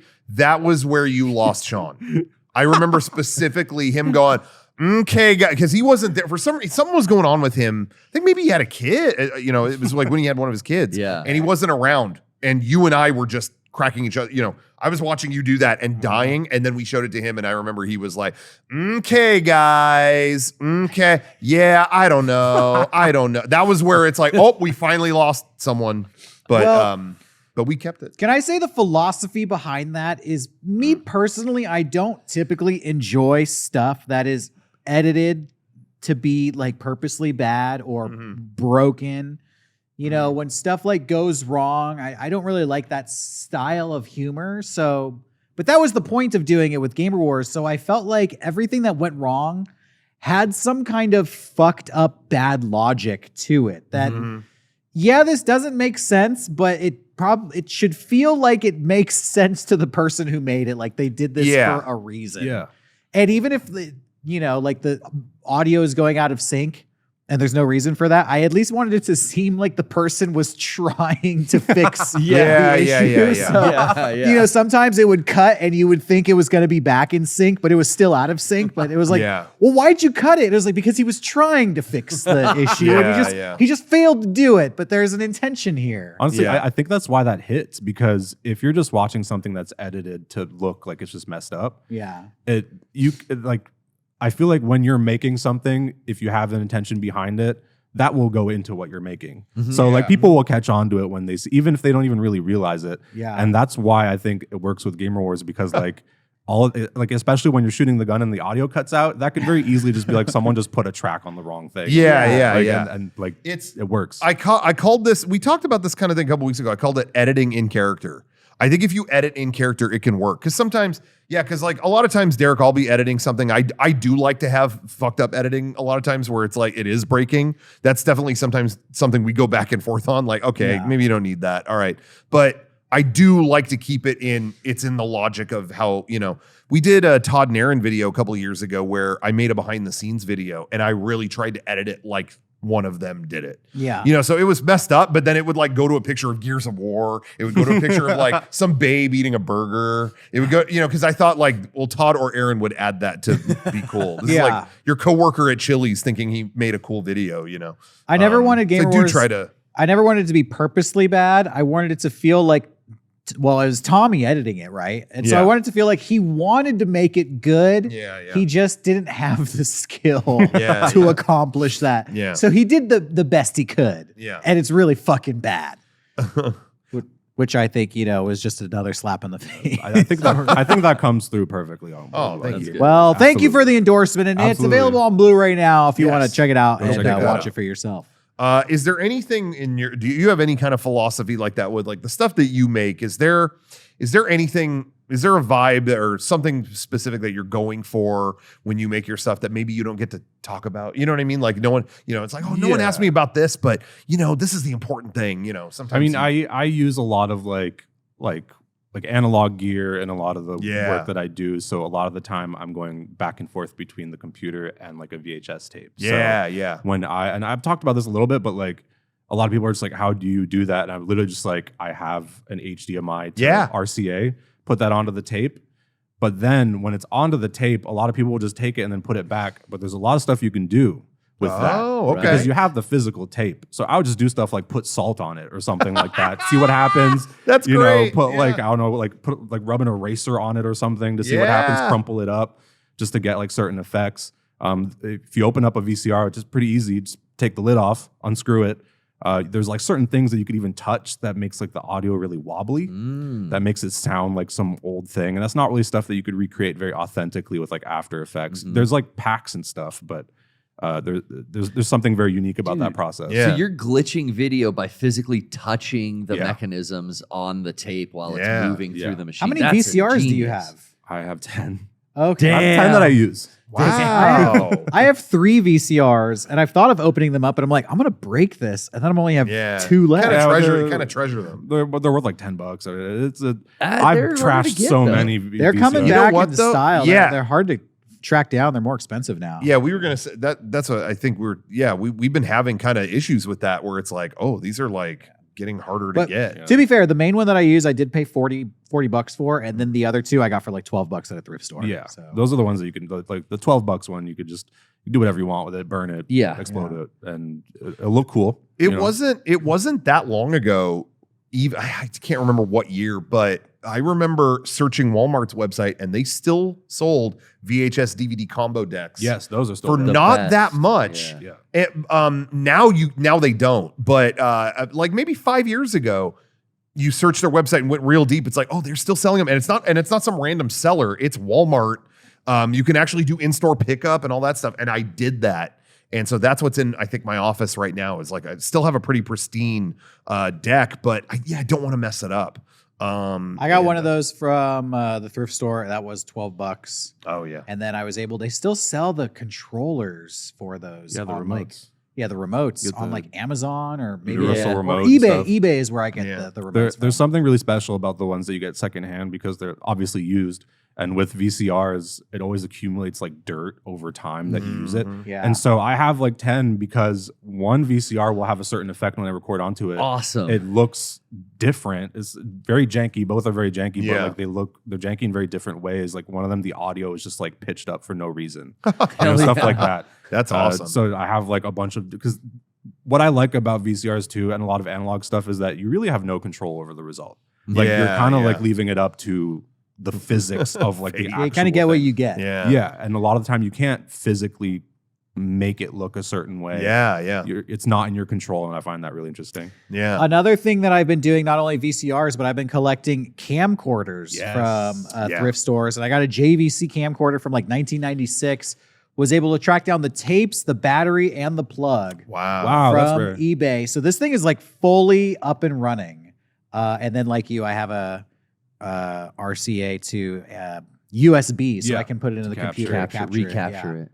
Do you ever fuck with some of the analog glitch boards like Freedom Enterprises makes or any of these other guys? I've heard about those. They're a bit pricey because know, it's I like have one. it's like a made to order thing, so I get it. But I have like a revision 1 of like a Freedom Enterprises like board. And then, man, he put out the version 2, and it does so many more things that I want, but it's like twice as much as the $200 one I just bought. Yeah, I'd love to like get one of those, but I haven't really messed around with like the glitch stuff. I'm still mostly like a tape.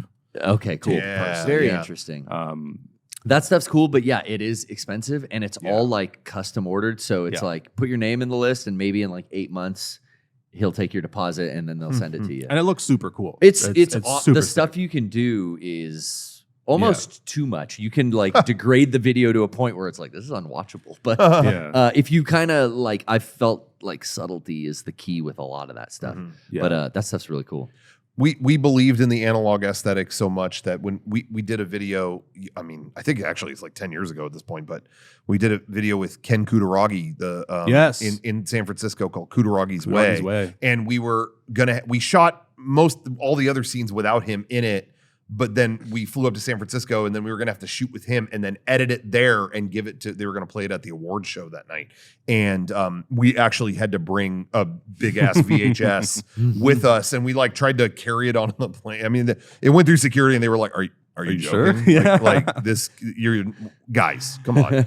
But yeah, then we had to hook it up in the hotel and all that stuff. How do you hook a VCR up to this? It's like a new LCD TV. It's like, it was kind of an experience, but it goes a long way. It looks that much really better. Like a big reason why I got into that stuff and why I use it a lot in my work, not just with like VHS, but even like digital mediums like video encoding stuff that you can glitch out, is that I find that if you're trying to like communicate something like authentic, you just go through imperfection. I feel like that's the best way to do it. So I'm always like obsessed with like the imperfections of certain mediums.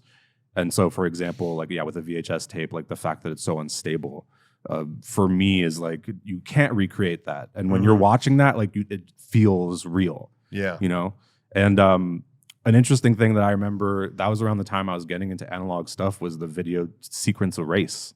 Where hell yeah. I remember that specifically because there was a lot of stuff that was shot on old cameras to make it look like you're going into old footage. Yeah. I thought that was so sick. Oh, wow. And it goes such a long way to help you become invested in it. Yeah. And I feel like whenever people do mixed media stuff like that and they go full in, like they're not using a filter or something, it works like 1,000 times better. I feel like it makes it so much more potent when people do stuff like that. That means a lot, because I remember being halfway through making that going, this I don't know if this is worth it. It was. We literally pulled out our original camera, like this little mini DV camera, and like, we'll use, it'll literally be off the same camera that we used for that video. And then it was such a pain in the ass. It was like, what? It's worth it. I feel like stuff like that elevates things so much. That goes a long way. Thank you very much. That is good to hear, because your whole workflow now is like, okay, we're dumping footage on Firewire again. Yeah, we're taking the time to import. Used to take down everything. Used to take a whole day just to capture what you shot. It's like you couldn't just dump the clips. It would just be like, okay, let's watch this again. But it did familiarize you with the footage. Like you'd watch it all and you'd go like, I already know exactly where I'm going to put that. So I guess it was kind of nice in that way, but pain in the ass in every other. Yeah, it's that stuff is a pain to use, but the result is always like, when you go a level above like that, I feel like people notice when they're watching it. Yeah. It just helps with everything. That's great to hear. Again, your stuff looks so awesome, and okay, now, but just talking streaming, that's the other part of what you do. What do you think is like the best stream you've ever done? Like, I just did the best Twitch stream ever. What was it? because what we do as a group, like we have our own channels, so we do have like streams that we do individually and then streams that we do as a group. Yeah. So I have favorites for things that I've done where it's just like a solo project, and then I have favorites that we've done together. My favorite thing that I've done with RTVS, Radio TV Solutions, was, I forget if this was 2021 or 2022, but we did a Halloween stream where we did a seance. And we hired, the person who was leading the seance was a Sylvester Stallone impersonator. Oh my God. And I was the one literally feeding him lines. We had a monitor and I was typing remote. I was in Montreal. This was happening in Texas. Wow. I just opened Notepad and I was typing live and I could see him looking and he had to read everything I was saying. So it was like I was putting words in Sylvester Stallone's mouth. He's in the accent and everything? Yeah. He had like the Rocky hat. Oh and everything my, like that's that. awesome. He was literally, he was Little dressed fedora? like, he was dressed like Rocky and we just gave him like a cape. And that was the I haven't favorite seen thing. this. My favorite thing that I think that's the. What the would you VOD make is him on say? YouTube. He was the seance like host? Yeah, he was the one who was like leading the seance. Okay. I just had him say a bunch of like weird stuff about like video games that I was into at the time. Where I was play like, Halo 3. I was into like Dead by Daylight at the time, so I was like, here's the best killer that you can play. Oh, don't hide in lockers or you're a terrible player. Like I just have him say stuff like that. And just By the like, generator. yeah. Don't hide in loggers. You're a terrible player. Wow. I could picture that and it's amazing. It was honestly so much fun. Like because Stallone was also like, when I first started watching movies, my first movie I saw was Rocky. Oh, Wow. yeah. And so that would kind of got me started on movies. So I was like a big Stallone head for a while. Yeah. Oh, shit. Derek, you were in Philly. Did you go up the steps? We did not go up the steps. I famously, well, I don't know how famous it is, but on this show talked about how I watched Rocky for the first time as an adult. Oh, That yeah, movie, yeah, like, yeah. did not age well at all. There's because- some really uncomfortable parts. Yeah, he basically like lives in an empty apartment with a knife stuck in a mattress, and that's the only thing he has in there. And then he's like brings Adrienne around. It's and she- incredibly uncomfortable with Yeah. Adrian. And then Does he like, bring the Adrian over to the knife in the... Oh, you Oh, don't yeah, even and he, remember, like, but I did a whole corners 10-minute her. review Yeah, of about how Rocky. he was, yeah. He like Uh, fully corners hurts. Yeah, she's Oh. like, oh, Rocky, I don't know if I could be. I've never been in a man's apartment by myself before. What do you think? It's pretty nice. He has my knife in the wall and just stab it sometimes. I need to call my brother. Hey, I'll call your brother for you. Opens the window. Hey, Paulie, I'm here with your sister. There, I just called your brother for you. Hey, Adrienne, you want to kiss a little bit? It's like, oh, she falls in love with him. It's a love story. Yeah, that's Rocky 1. It's a love That, story. He wrote that it, relationship was definitely Yeah. Rocky. And 3 movies later, he's fighting a robot. Or Yeah, training yeah. with a robot. Dude. Did you watch all the Rockies? or Yeah, just- okay. honestly, 4 is my favorite. That's what everybody Okay. says. Yeah. I've only seen the first one. Dude, they did. I remember when the pandemic happened, all these different people in studios, whatever, did like, you couldn't produce anything. So a lot of director's cuts came out during that time. Oh, yeah. They did a Godfather 3 recut. They did all kinds of stuff. But Stallone during that time went, hey, I've always wanted to recut Rocky 4. I always had a thing in mind for that. So he did that. And then I remember seeing him post that online and the first comment, is there more of the robot? Yeah. And he responded, no robot in this one. No. And every reply was like, yeah, not interested. Bye. No, All right, what see are you ya. doing? Bye, bye. Fuck that I mean, up, it was dude. seriously like, I'd never seen something just announced and then everyone was done with it. Wait, you cut the robot out? Yeah. Okay, yeah. No, Bye. Yeah. Might as well take the soul out of that movie. Seriously. What happened? It's Happy Soul of birthday, Silicon. Paulie. That was Everybody a little loves the robot. window to the future, man. That's what everyone brings up about that movie. Yeah. I'm Canadian, so I don't really know much about like American history or politics, but I remember watching that movie and I thought that it played a role in the end of the Cold War because it's Rocky versus like, it's like America and Russia Oh, and it was like yeah. a Cold War movie. Yeah. And I remember thinking for some reason I spent most of my life being like, that movie influenced politics. It must have. Well, they probably saw it and went, well, guess that's over. Yeah, I Right legitimately there. thought What- that when I was growing up. I was just like, ooh, that's an important The film. communists saw it and they're like, that's what they're making on the other side of the wall. Tear this shit down. Let's all Yeah. be friends. Can you rank all the Rocky movies from best to worst? I would say, honestly, it's hard because Rocky 1, watching it, not the best movie, but I love the story of how it was made. Okay. Yeah. Where that story, which I guess to sum it up, was like Stallone was like broke.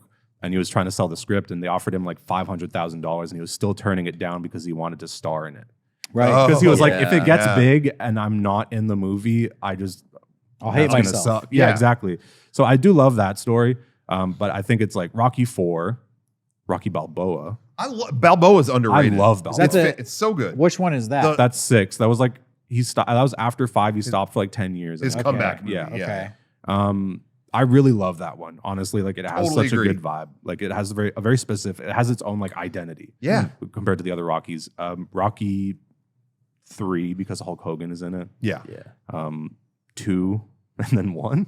Okay. No, wait, 5 at the end. 5 is going to be at the end. Yeah, We're not 5 counting the Creeds. That's the one where he has like the young apprentice, right? Yeah, I haven't finished that. I remember I watched these movies on TV when I was a kid. I've never like sat down and watched them beginning to end. So. Yeah. I remember seeing Hulk Hogan, and then 5 has the kid. Yeah. I saw them all for the first time. I got the box set. The Blu-ray box set was like a Black Friday deal or something. And I watched them all in order, all for the first time. And yeah, it was like, had a good time. It was like, damn, it's a pretty, like I've enjoyed them all in some way. And then yeah, 5, it's like, he just like beats a dude up in a it's just weird. street fight or something. And So it's like, yeah, I'm good. You mentioned Hulk Hogan. Are you a wrestling fan? I would say I was I still keep up with it. I'm more of like a local wrestling fan now. Like I go to local hell yeah. local cool. promotions in Montreal. I know more about the wrestlers in Montreal than like I don't know what's happening in Who's your WWE. favorite local wrestler in Montreal? Do you have one? Shouts out to Danny Leo. Hell yeah. Danny Leo. I made her Titantron. Oh, Titantron very video. cool. Wow. So some of these workers have used you for your visual art skills. So what I would do, for the longest time. So basically, I grew up watching wrestling in the 2000s. Okay. So I grew up with like Eddie Guerrero, Brock Lesnar, like Kurt Angle, Chris CM Benoit, Punk. Chris Benoit, you know. Yeah. Oops. But so I watched that, and then after the Chris Benoit stuff happened, because he was my like number one favorite. After that stuff happened, I was like, I can't really watch wrestling anymore. I don't understand why, because I'm like 12, but I feel weird. What happened? Yeah. Never.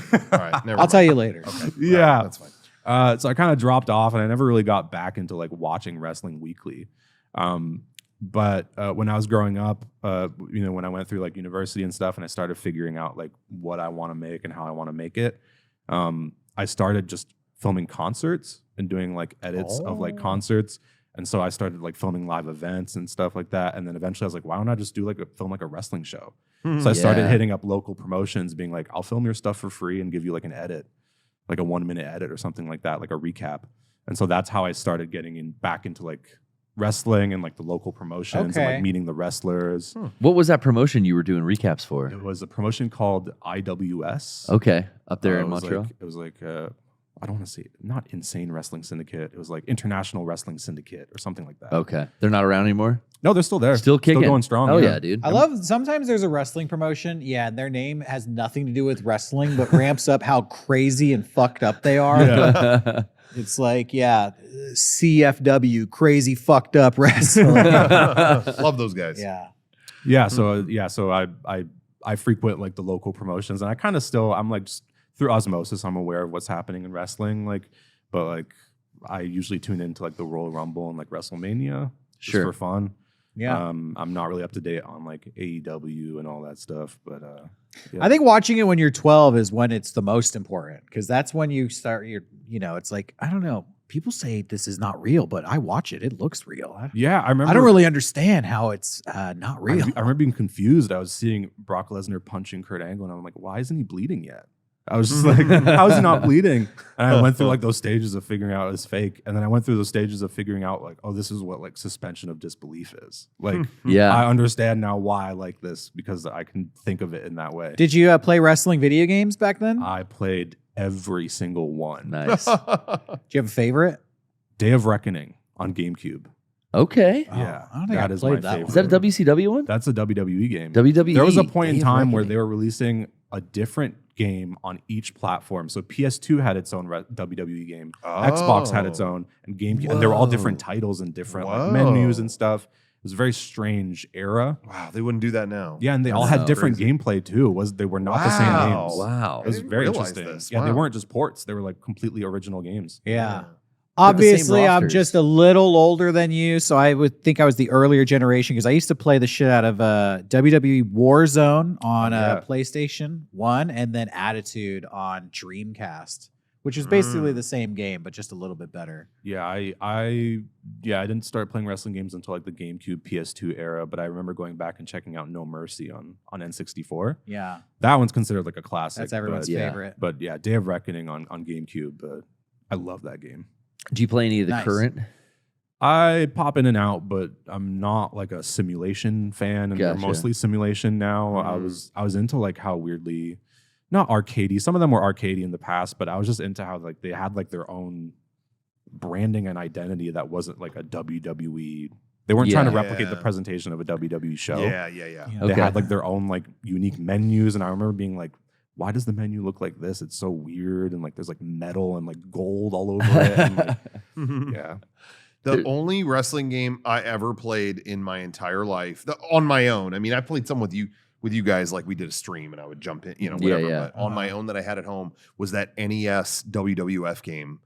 And I played that just 24/7. I mean, it was like Bam Bam Bigelow, Jake the Snake, all that. And they would do like flips in the ring and stuff. And that was like my Street Fighter. Like that was... but that's funny because you didn't watch it. Yeah, just NES. And I played that for years.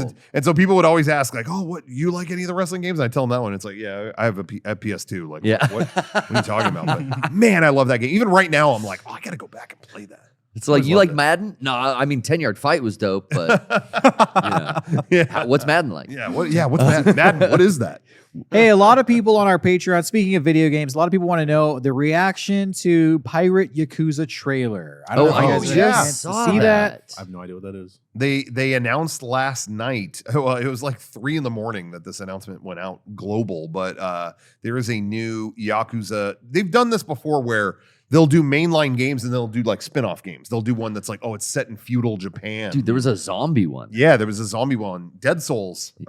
Which has never gotten a re-release and doesn't seem like they're interested in bringing that back. But the hardcore fans are like, come on, bring it back. Did it get US release? It did. Oh, okay. And I think, maybe I'm wrong. People in the chat would probably know, but I think it's pretty rare. Yeah. And it's funny because like that was I think that was the first one I ever bought. And then I was like, what are you guys talking about? This series? I don't know if I like it. What is that? And people were like, yeah, that's like a spinoff. That's not, oh, okay.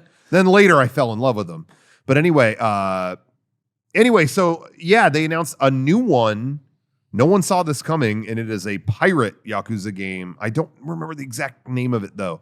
Pirate Yakuza in Hawaii or something. It had a funny name. So it's like the Infinite Wealth map, essentially, is what it sounds like. That's what it's called, Let's see. Pirate Yakuza in Hawaii. Like a Dragon, Pirate Yakuza in Hawaii. What a name. What a title. Awesome. And I guess Majima is the main dude, which is great because he's got the eye patch. Oh, there you go. Yeah. He's already set.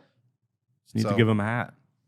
That's cool. It looks like he's got the hat. I'm seeing pictures. He's got the hat. But anyway, that was announced. So that could be interesting. We'll see. I just, finished Infinite Wealth a couple months ago over the summer, whatever, and really enjoyed it. So I will. So you're jumping in? Be looking at this carefully. Yes, and it's out in February. It's not that far off.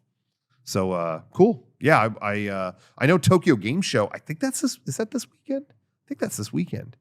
So we're going to be seeing a lot more announcements. I think from the Sega team. I'm waiting to see them, but also like all the other studios in Japan. I can't help but think we're going to see more of Death Stranding 2 this week. Oh, Death Stranding had an announcement that I saw this morning when I woke up. Oh, really? Yeah, Kojima Productions is doing like a special pre-recorded thing, and they set a date. It's like a E3 type of presentation. It's like an hour of Death Stranding 2, but Nicholas Winding Refn's going to be on it. Okay. And Hideo and like all of the rest of the Death Stranding like team members. Yeah. So they're doing their own like, hey, it's a state of play, but just for Death Stranding. That's involved with that game with 2 specifically. I mean, he was in 1, and I know him and Kojima have been hanging out a lot more recently. So I essentially, maybe he's helping direct or something. That would be sick, honestly. Fuck yeah, it would.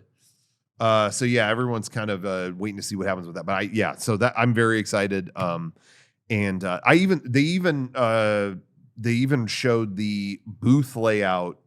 I haven't been to Tokyo Game Show in a long time. Not since 2010. I remember being there in 2011 when Peace Walker was big. Shit, you went back the year after we went? I did. Fuck, I don't remember that. I went a few years. And when Peace Walker was coming out, they had a booth set up that was like shipping containers. That the line would snake through that. And I got to play Peace Walker there for the first time. What I thought was cool is that Garrett, they showed the booth this year. They have a Snake Eater for Delta. Delta, the new remake, and it's similar thing. It's like it looks like fucking Mother Base. Like it's a whole structure that they're going to have the game playable. Is it Grozny Grad? Something like that. Okay. Yeah. Hell yeah. So anyway, Seleno but Yarsk? it looked really really cool. So yeah, even Konami is like bringing that. So I'm curious what will come out of. Is there an actual date for Delta, or is that just supposed to be later this year? Do you know? I don't know. Yeah, I Me don't and remember. me and dates are bad. I mean, Yeah. you said Death Strand or Dead Rising's out now. Yeah, I was like, yeah, next week I'm going to pick That's that. right. yeah. We're going to be winding down in the next few minutes. Yeah. We'll move into the after show. Sure I'm will. not going to say, well, that's it. Good night. Thank you. Because that would just No, be inconsiderate. strange Thank you. and abrupt. But Yeah. Scorpy, anything else you want to leave us with in this wonderful podcast that we've done? And by the way, thanks for coming out. It's Yeah, been a great absolutely. conversation. Thank you Honestly, so much. It's been a blast. I mean, you're missing TwitchCon right now. You're missing the Chevron Who knows what you could be sponsorship experiencing for there this. I right could have now. been at Nom Nom Theater. Yeah. You know, You could have been in the background of an IRL streamer's video. Mhm. You could have been He's like, getting food at the Doggy Butter food court. yeah, whatever yeah, they I could have call been it. doing that. No, honestly, yeah, thank That's you. my euphemism for dog poop, by the way. Feel free to use that. doggy butter. Yeah. That's better than saying poop. I found that calling it doggy butter actually makes people more angry. Yeah, I was gonna say I'd rather just say If I shit. Yeah, call- we're just- if I we're- call it dog Yeah, shit I'm- or poop, people are like, oh yeah. But if I go, ooh, a little doggy butter there, Nah. you just called that doggy butter. I'm just gonna say not a fan, just up front. But that's me. How about you know. doggo butter? Puppered butter? Ooh. Nom Nom butter. I nailed it. Nom nom butter. That's just butter. No, That's just doggy regular butter butter. gives me nom noms. Yeah, thanks for having me on. Honestly, like, super appreciate it. Yeah, I'd just say like, shout out to our RTVS Radio TV Solutions. Yep. Me and my friends, and yeah, I mean that's pretty much Do it. you think that there's a potential for RTVS or just even personally you and a Mega64 collaboration in the future? Oh, I'd say guaranteed. Ooh. Whoa. Whoa. All right. Well, let's not take it that Whoa. far. No, 99%. strong possibility. They haven't heard our answer. Non. They don't know if Let's play it safe. Non-zero chance. Guaranteed. okay. All right. I like that. Okay. Yeah, Yeah. non-zero. Well, that's exciting for the fans out there who are watching. There's more to be told in this story.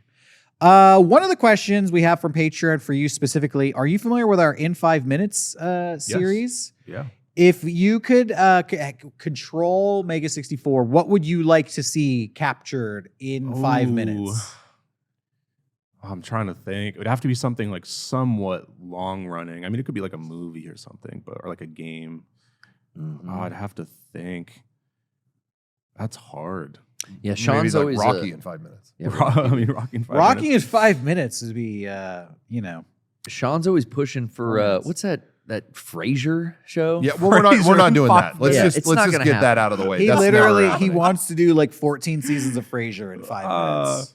But it's all going to be like Daphne. Tossed salad, scrambled eggs. Shots of the Space Needle. Yeah, We'd have to go to exactly. Seattle. What we Eddie- do every year. Nigel, did you? So it could be anything. It could be Did anything. you see the It dog Wait, butter? honestly, It could be video games, movies, TV shows, you know, albums from a band, anything you want. How You about know, our Bud Dwyer tape. Yeah, that'd be cool. Bud Dwyer in That'd 5 be like minutes. 2 minutes. I mean, it'd be 5 seconds. Yeah, we do it Could, yeah, twice. could even be 2 seconds. Bjork, my Bjork fan video. I mean, in hey, 5 no, seconds. we're bringing it back. A new 5-second film. Yeah, 5-second films. Get them involved. Yeah, right. They're the dude. only ones who know how to make it that short. They know the recipe. We were talking about it earlier. I would say like the entire Friday the 13th series in 5 minutes. No. Okay, 9, hey, 10 I'm gonna movies tell you, in 5 minutes. That's That's your actually loophole, Derrick. I've suggested that so many times. So that may have to Yeah. happen. I went Or ahead. Nightmare on Elm Street. I was the one that kind of came in to kill that one. I just thought gruesome. I think you could do the think- Friday the 13th series in 5 minutes, and you could encapsulate every single character who dies. Oh, yeah. Over the course of 13 movies, and just like rapid fire with vague, you know, stories in between. Oh, he's in the lake. No, he's out of the lake. No, he's back in the lake now. I'm gonna start making blood today. All right. Yeah, we're gonna yeah. do a lot of it. I would honestly love to see that. If not, All right. Megalopolis in 5 minutes. Yes, yes. That's good. We'll gotta see see it it. and Gotta film it see it right first. after. Yeah. Nice. Okay, and then here's another question, and this goes out to everybody. What irrelevant pop culture moment would you say you think about more than anyone else on Earth? Irrelevant, huh? Irrelevant pop culture, and I have an answer, so I can go first. If, I'm while you're thinking like about a pop culture moment. Is that just like something that a lot of people were there for, or like saw, or like For me, it's that It's like something that lives it's that rent-free. public access cooking show guy who says that the food tastes so good and tasty. Yes. Oh, so good and tasty. That pops into my head on a daily basis. Almost like every time I eat something that's good, I think about that guy saying it's so good and tasty. Yeah, Or anything that's positive. They fluctuate or whatever. Because recently, it's like a recent meme, but there's the dude sitting in his desk chair just doing the Triple H song. Time to play the game. It's time to play the game. I've never seen that, but I'd love I to haven't see that. seen that one. Oh, dude, it's great. He's like sitting in his like Does he just acapella? office chair. Yeah, and he's When not. I think of that he song, does- I just think of that musical note, like yeah, and he doesn't sound like Lemmy. You know, he's not time to play the game. He's operatic in his delivery. And I walk around the studio building shit, just singing, you know, time to play, and I'm laughing out loud and ha ha ha. All right. I would say for me, I mean, this is just the moment that pops, like, gets triggered in my head whenever something specific happens, which is whenever something breaks, especially if it's plastic. I get transported back to, like, there's this old G4, not G4, I think it was G4 or like Tech TV blooper of like this guy. I know what you're talking about. recording cylinder? This guy cylinder? holding this like cylinder and his hands are shaking because he's so nervous, and he goes, "Oh, this is a one of a kind piece," and then he just smashes it into a million. Oh, it explodes like someone shot it out of his hands. It crumbles. And then he just goes, "Oh shit!" And so whenever I hear something break, I just go, "Oh shit!" Doesn't the host like break down for like a long time after that? Like he's like trying to hold it together. Yeah. I haven't seen that in a long time. Yeah, I think of that one a lot. That's a good one. Yeah, that was Tech TV. I remember. I was a diehard Tech TV guy. me Oh my too. God, I watch used that to watch it all the time. religiously. Cable days. Leo Laporte, Okay. Yeah, shout out Leo Laporte. love your current work. Don't know if he's doing anything. I love his No, he's camera doing. roll. I actually still listen to his podcast. Oh, really? He's still doing. it. Yeah, This Week in Tech. That's impressive. Yeah, that's it. Yeah, that's it. And it's really cool because it records much more accurately. like, Shit. shit. Happen every once in a while. That can't be good. Are you done with that? Yeah. You done with that? I forgot he asked him if he's done with it. Of course he's done with it. Yeah, we're done with that. That was a one of a kind. I just love how it explodes out of his hand. That's So good. Now, I had heard that was faked. That would be No. impressive if it I was. think it was, but it was still very It's funny. still hilarious regardless. That would be and impressive. it's such an impressive delivery. The guy's acting so well Yeah, that yeah. for years I didn't know. Because faking your handshaking is probably a little difficult, but it looks so realistic in this. Yeah. Seems like his voice is shaking. A Yeah, little bit. he's I totally- nervous I on totally get top. it. It's a good actor. It's the best delivery. Rocco, you Yeah. have one? Hmm? Did you say You have yours? a rent-free meme in your head? Is that I think I don't know. A piece of, you said pop culture? Yep, anything. There is a song that's been in my head almost every day, I think for like 30 plus years. I don't know why, but when I have idle time, I always think of the Mist Cave theme from Final Fantasy IV. I'll just be by myself and I'm always going da, da, da, da, da, da, da, da. I think that's just something happened to my brain as a kid where that got stuck and I haven't shaken it. I still hear that song when I'm just like by myself Now I doing hear stuff. it. Earworm. Yeah. So I don't know if that counts. but Sounds like torture. that just is something. It's a ever- good song. You ever have a song stuck in your head so long you start to hate it? Oh, it's Oh yeah, sure. I get Not that that with one, like though. fake songs people make. Like there's this song where like someone had Drake just being like, "Where's my boing?" And that's yeah, or he's Oh, like no. he's doing like a diss track or something, and he's just going, "Where's my boing? I lost my Oh. boing. Where's the boing in my headphones?" And I'll just be walking around just being like, "Where's my boing? Out loud. Where's my People are boing? like, Where's what? my boing?" You know. That's bad because, man, that'll happen to me with Howard Stern show parodies. Mm. And I'll walk around singing the most heinous shit out Yeah, loud. yeah, and it's yeah, like, yeah. oh, I shouldn't. I'm sorry. Yeah. Got curbed that. Yeah. Well, all right. I think that's a good place to leave off for now. Wow, you're just cutting it off in the middle of the I gave No, you after 10 show. minutes to talk about anything you wanted, and the 10 minutes we actually went 12 minutes, which is fine. We can go longer if you want. And in fact, we're going to go longer in the after show. We've got more show coming, but it's going to be in the after show. It's going to be in the next show, which is going to start in just a few minutes. We do a little extra podcast for our patrons. We'll go a little extra for you as a little special treat. That's right. But for the main show, we want to thank everybody who tuned in. We want to thank Scorpy, Socpens for joining us today. It's been a great episode. Thank you so much for coming out. Yeah, absolutely. Honestly, it's been a blast. Yeah, it was a lot of fun. And thank you all for watching on this Friday. Now it's Friday afternoon. We'll be back next week. Don't forget, movie night is happening this Monday in Los Angeles. Gamer Wars is available on Blu-ray right now. And September 29th, join us for 64X. We'll see you then.